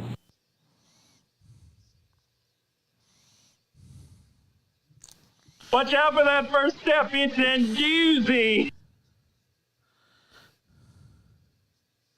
I want you to get up right now and go to the window, open it, and stick your head out and yell, "I'm as mad as hell, and I'm not going to take this anymore!"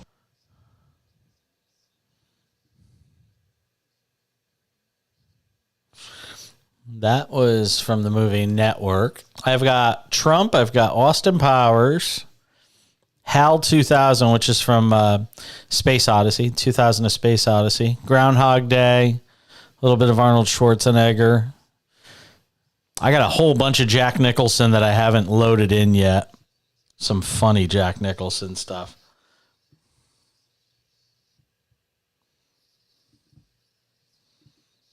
I might have used this one tonight when you were talking about the how you know your age thing. Hell!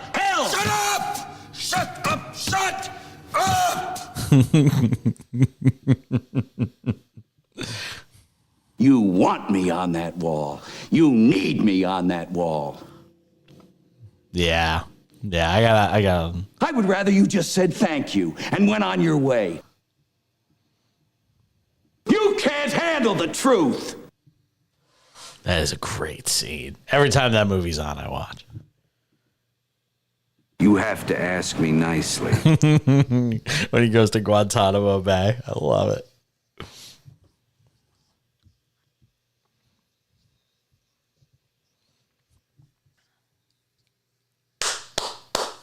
Let's go.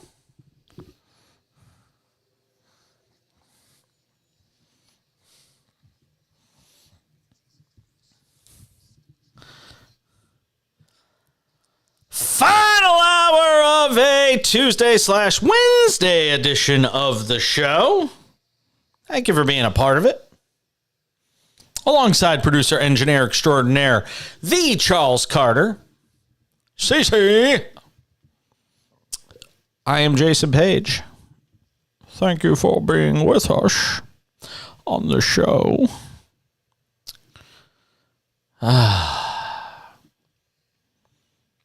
You know the job of a good producer, Charles Carter? I think this is one of the traits of a really good producer. Keep the talent happy. It's true. It's very true. All right, lots to get to in this final hour. We will be joined by Nick Ferguson. He is our 2-for-1 tonight. If you missed it in the first hour of the show, a lot of you pick us up for the second and third hour. We talked some NFL and college football with Nick Ferguson, the former NFL safety. He is an FOP, which we call a friend of the program, and he's going to hang out with us tonight for a couple of segments. We'll talk to him coming up in 30 minutes. Also, this programming note, a week from yesterday, next Monday night, year 2 of the cash-in begins. And it begins with a new voice added to the show. Sam Yarnell, who some of you have heard on the program at various points talking about different things. He is going to be a new second voice on the show. Call him a sidekick. Call him what you want. He's going to be hanging out with us for 3 hours every night, Monday through Friday. I could not be more excited about adding Sam to the show.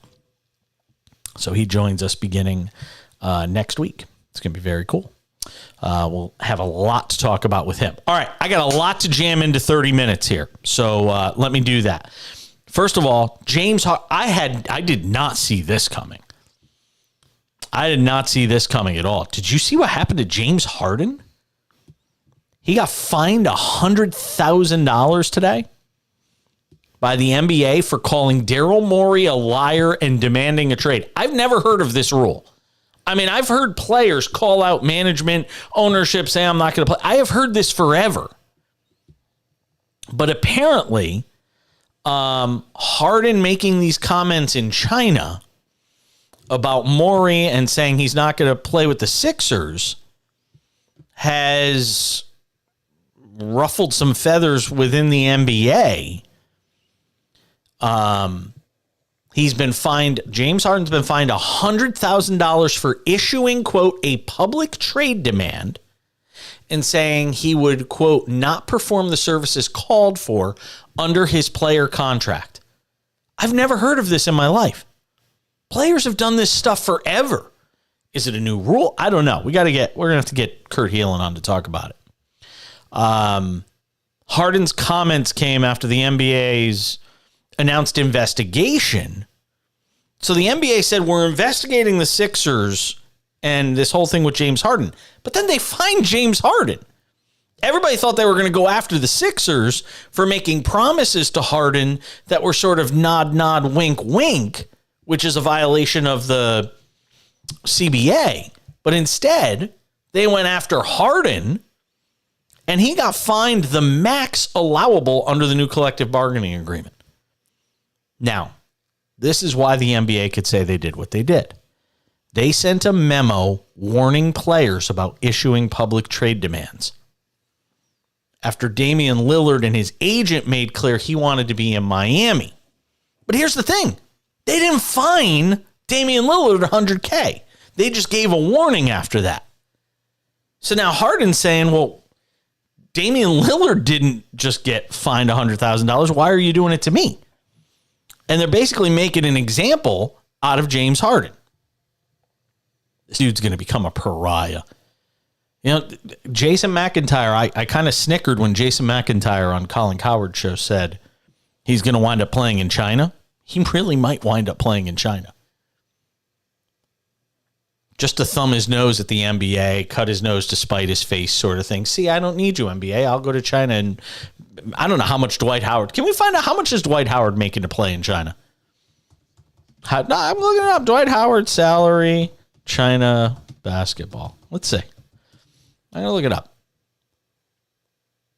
His 1-year contract was, really? Is this true?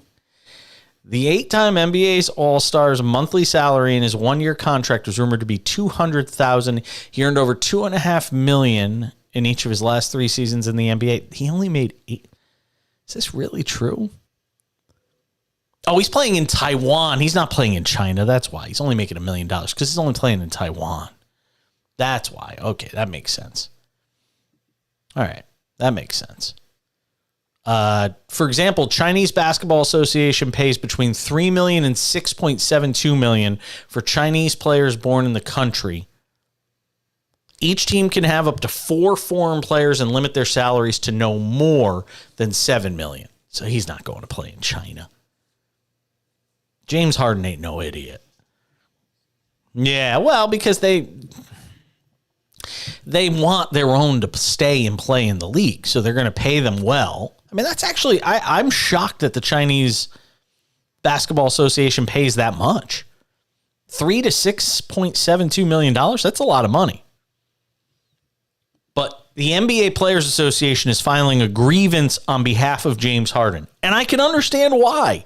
I'm not even a Harden guy. I think his act is tired and stale, and I think his best days are well past him. But at the same time, I can understand why the NBA Players Association is going to stand up for him. That's their job. And say, you find James Harden, you did nothing to Damian Lillard. You're using Harden. You're making an example out of him. So it's kind of interesting to me. So Harden, $100,000 fine. This probably is not going to help matters in his relationship with the Philadelphia 76ers.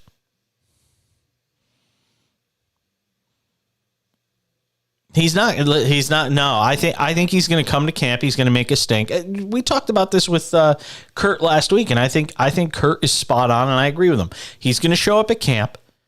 It's going to become a massive distraction. They're going to send him home, and they're going to wait to find a trade suitor for them. But they're not going to give him away for nothing. Somebody will inevitably get hurt. It's the same thing. It's the same mentality of guys that hold out in the NFL or are free agents and wait for somebody to get hurt and then jump on a roster mid-season. You know, Harden, they're going to wait it out. Now, in the meantime, and this is the thing about, and we didn't talk about this that much last week with Kurt. Here's where it gets dicey. You piss off Joel Embiid. Embiid was expecting to have Harden back. Either trade him, keep him, whatever it's going to be. Now you're taking Harden away. You're not replacing him with anything, which means, say what you want about Harden, and he's not what he was 5 years ago. Your team is going backwards from a talent standpoint. And now you risk alienating your big star in Joel Embiid, and before you know it, Joel Embiid's going into the Daryl Morey's office and saying, all right, if this team isn't built to win a championship, I want out. So keep an eye on that situation, because I almost think Harden could force their hand into a trade sooner rather than later, because they have to get something to put alongside Joel Embiid. It's going to be interesting.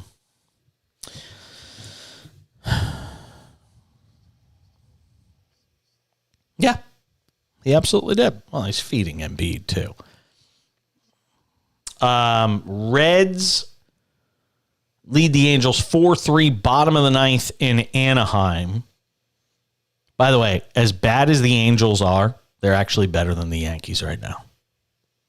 God, it's so painful. Yankees are 10 games back in the wild card after a 9-game losing streak. It's just unfathomable to me that the Yankees are this bad. Padres can't do anything tonight against Miami. How about the Marlins getting up off the mat after it looked like they were fading in the wild card race? Who pitched for the Marlins? It had to be Alcantara. Who pitched for the Marlins tonight? Shut down that Padres lineup. No, it was Jesus Lizard. Most of America's like, who is Jesus Lizard? Jesus Luzardo, better known as Jesus Lizard in the baseball card collecting world. Jesus Lizard, 6 innings, 2 hits, 7 strikeouts. That's a guy that the Marlins picked up off the scrap heap for almost nothing from the Oakland A's. And Luzardo is starting to turn into a really nice pitcher there. And Blake Snell, who's a Cy Young candidate in the National League, pitched pretty well tonight. 6 innings, 3 earned. But it's not going to be enough. Just about a wrap in San Diego with the Marlins on top of the Padres by a score of 3-0. I think it's gone final in Anaheim. Angels fall to the Reds 4-3. Spencer Steer, the go-ahead RBI double for the Reds. The difference in that one is Cincinnati continues to hang around in the National League wild card race. So keeping an eye on the games. Just about everything has gone final now.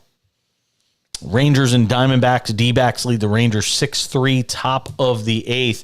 If you're talking about the AL West standings, and we talked about the wild card races, but as far as the divisions are concerned, Baltimore's still up 3 on the loss side on Tampa Bay in the AL East.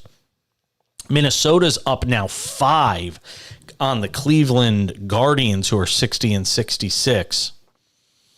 Texas up just a game on the Astros, despite the Astros getting swept over the weekend. Texas is not playing well right now.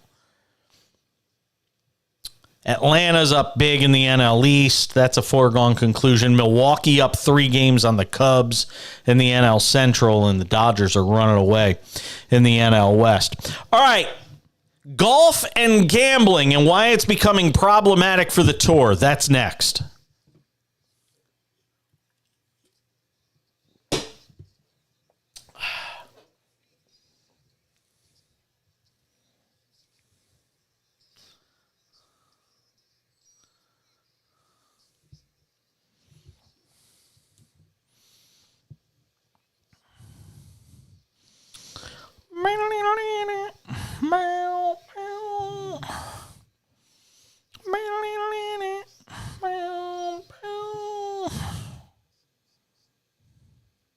It's black and white.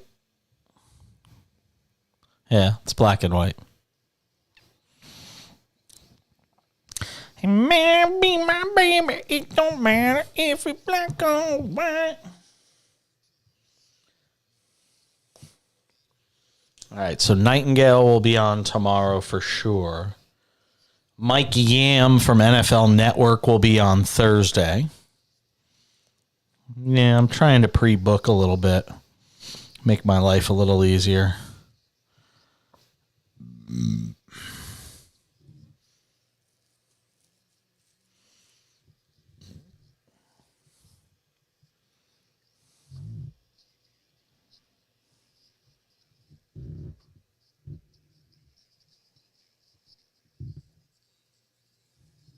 My dog is feeling especially needy tonight. I know because he doesn't normally do this, but this is literally... What is going on with the camera on my phone?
I'm having an interesting problem with my iPhone.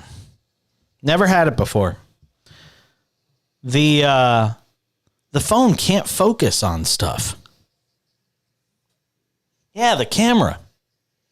Like when I go, I've got a 13. Yeah, it's the most expensive 13 you can get. It's the 1 terabyte 13 Pro Max, man. We didn't go cheap on this thing.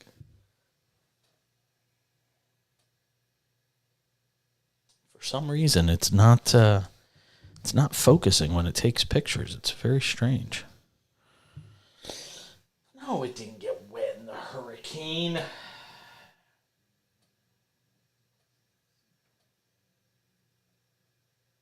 I actually, it works better when I talk into the microphone. I actually was planning to do some storm watching, but the problem was the water got so high, I didn't want to walk outside and have like ankle high water all over me and waterlog my shoes. And I don't have any like shoes that I don't have cheap shoes. I don't have like a pair of throwaways. I like all my shoes, so I didn't want to ruin anything. So I was stuck inside until the waters receded, and then I was taking the advice of local officials, city officials.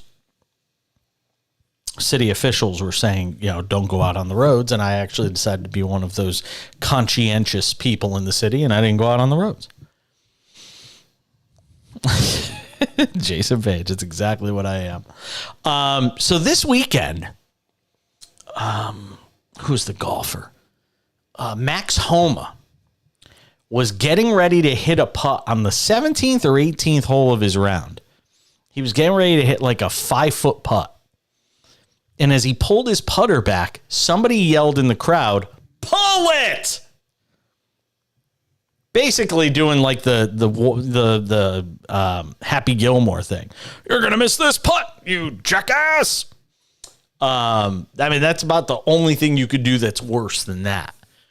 Homa made the putt, and then he absolutely excoriated the fan who was watching for doing it, who then I think got thrown out of the tournament for doing so.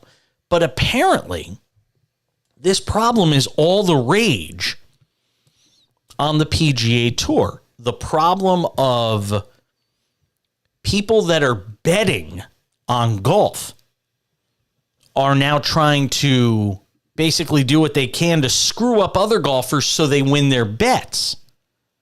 Could you imagine? And actually I shouldn't say could you imagine, because I can.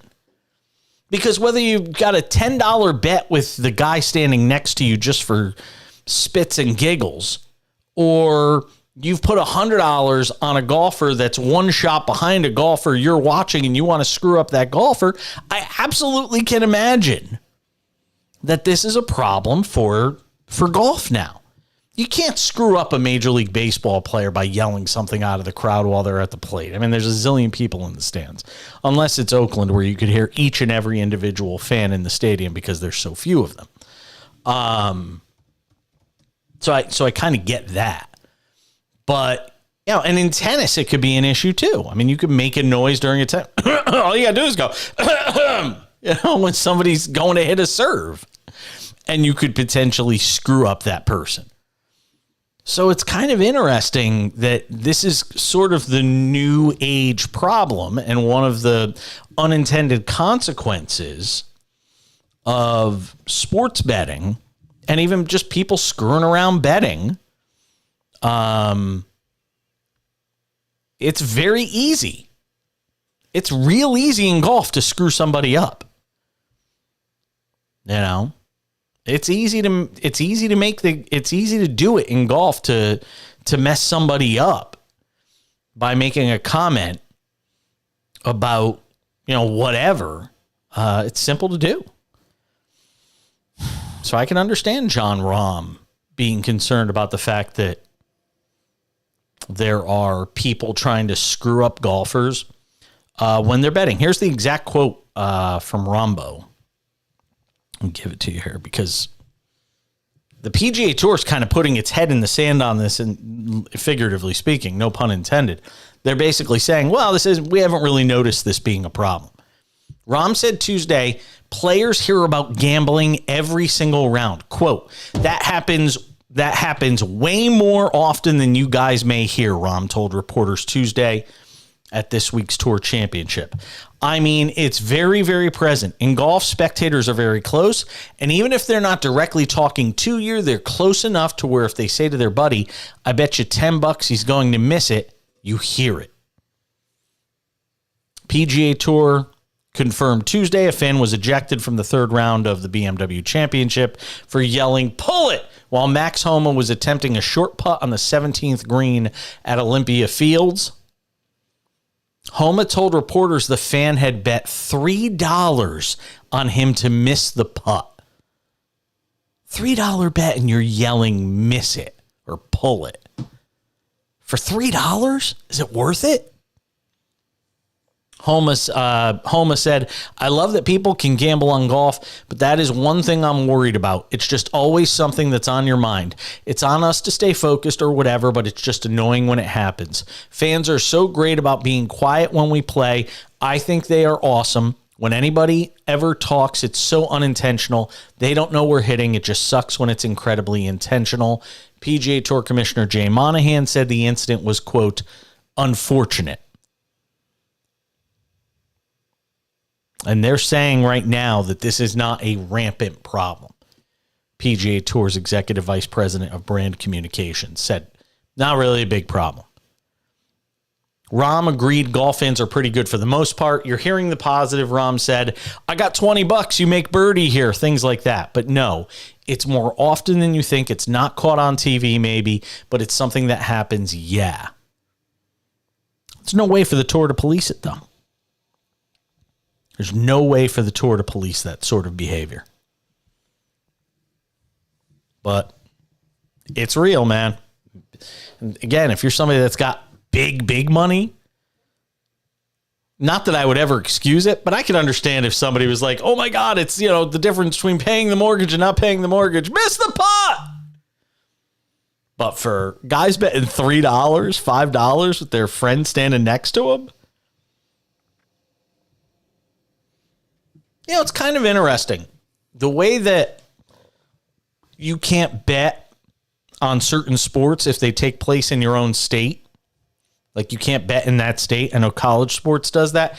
I wonder if there would be a temptation by sports leagues to do the same thing with something like the PGA Tour. If a tour event is in your state and you live in that state, and sports betting's legal, you can't gamble on that sport. Would that limit some of it? I don't know. Probably not.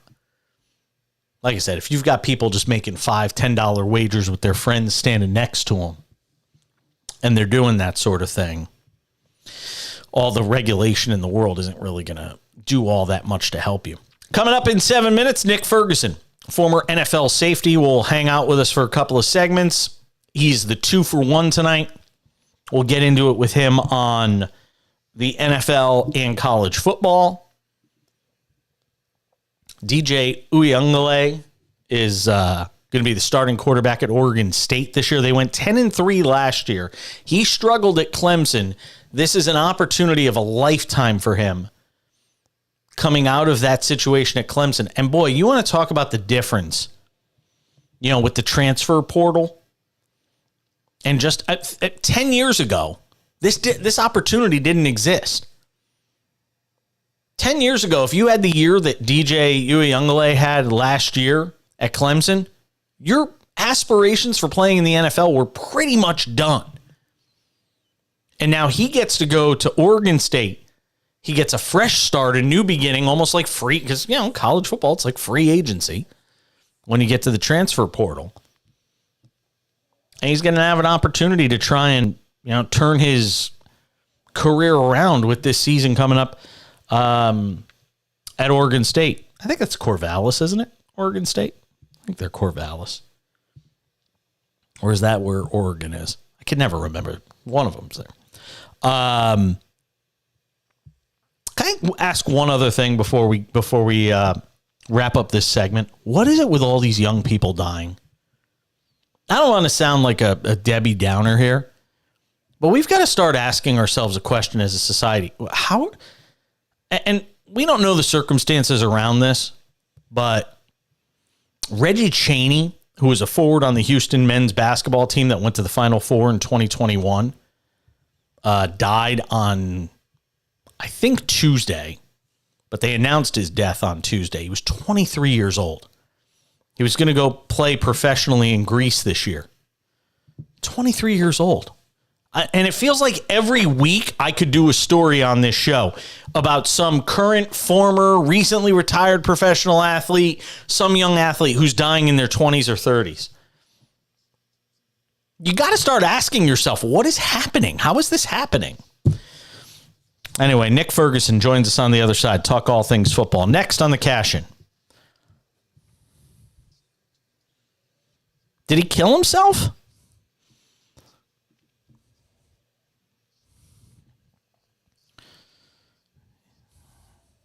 Yeah, I'm just wondering if he, because they're saying there's no foul play suspected. Well, if you're 23, they find you dead, no foul play suspected. Did you kill yourself? And nobody's dying naturally at 23. Like, what the hell? I don't know if they'd even know that. Just makes me wonder if he killed himself. So terrible, though. My God. Mental health, man, you know it. It's real.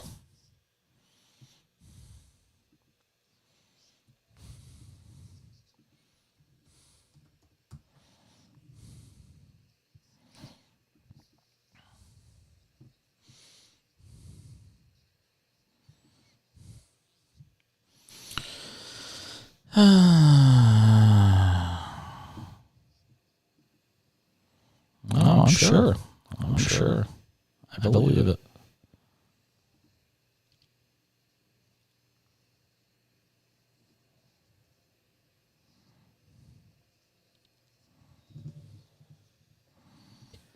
Of Tua Tagovailoa. He was talking about the fact that it looked like Tua had put on some weight. For people who didn't hear it, this is the conversation on NFL Live. Listen. And the interceptions. Rocky start to the game for Tua right there. I got them tags. Because I've been hurt, I ain't tough. I'm gonna tell you what he wasn't doing. He wasn't in the gym. I bet you that. Come on, man. He wasn't with me.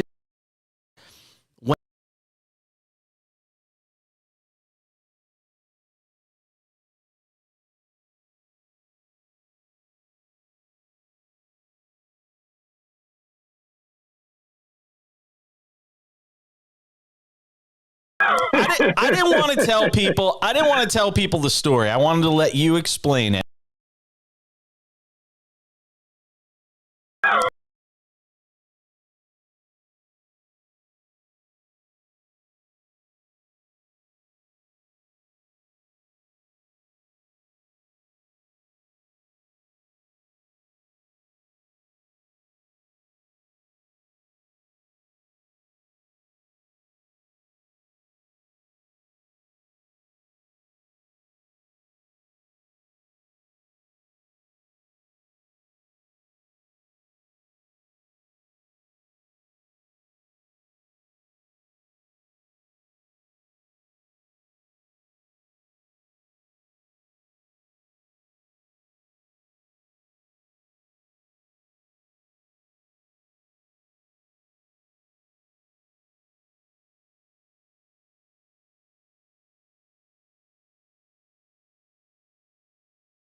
All right, the 2 for 1 tonight is Nick Ferguson, former NFL safety.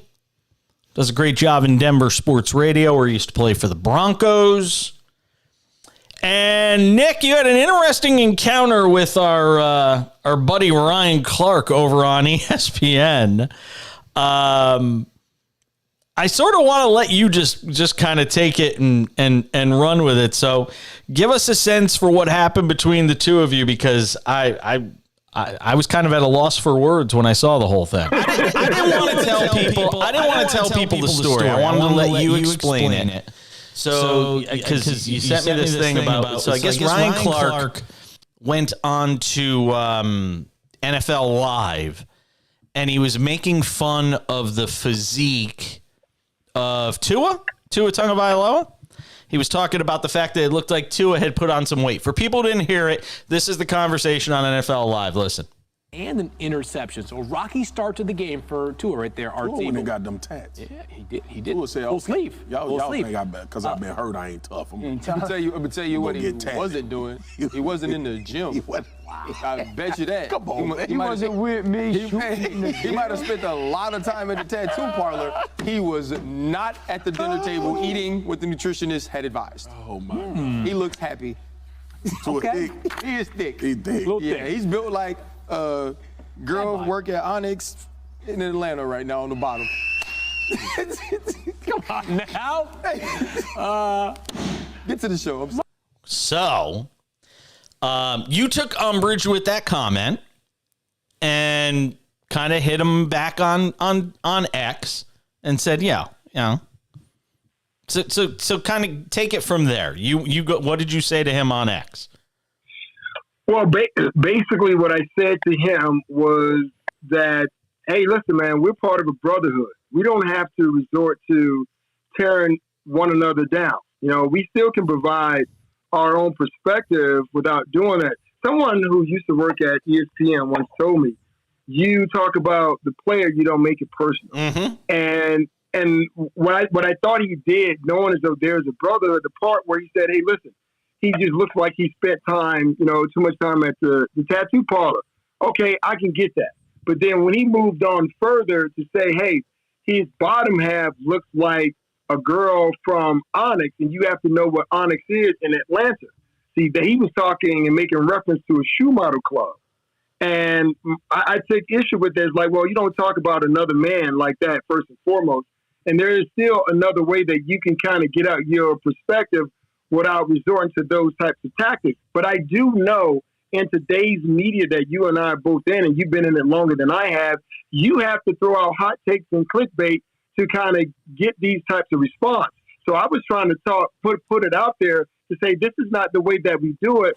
You don't body shame people. There was someone else during the NBA playoffs who said that Nikola Jokic, looked like a big tub of lard. And I'm like, wait a minute, when you do that and you're on a national show, you make other people feel as though they can do the same thing. Yeah. So that was kind of my message to him. And then he hit me back with me being soft and all of this stuff and hitting me with all his accolades. And I'm like, wait a minute, bro. He won an Emmy because he shed some tears when Damar Hamlin almost got killed. Oh, my God.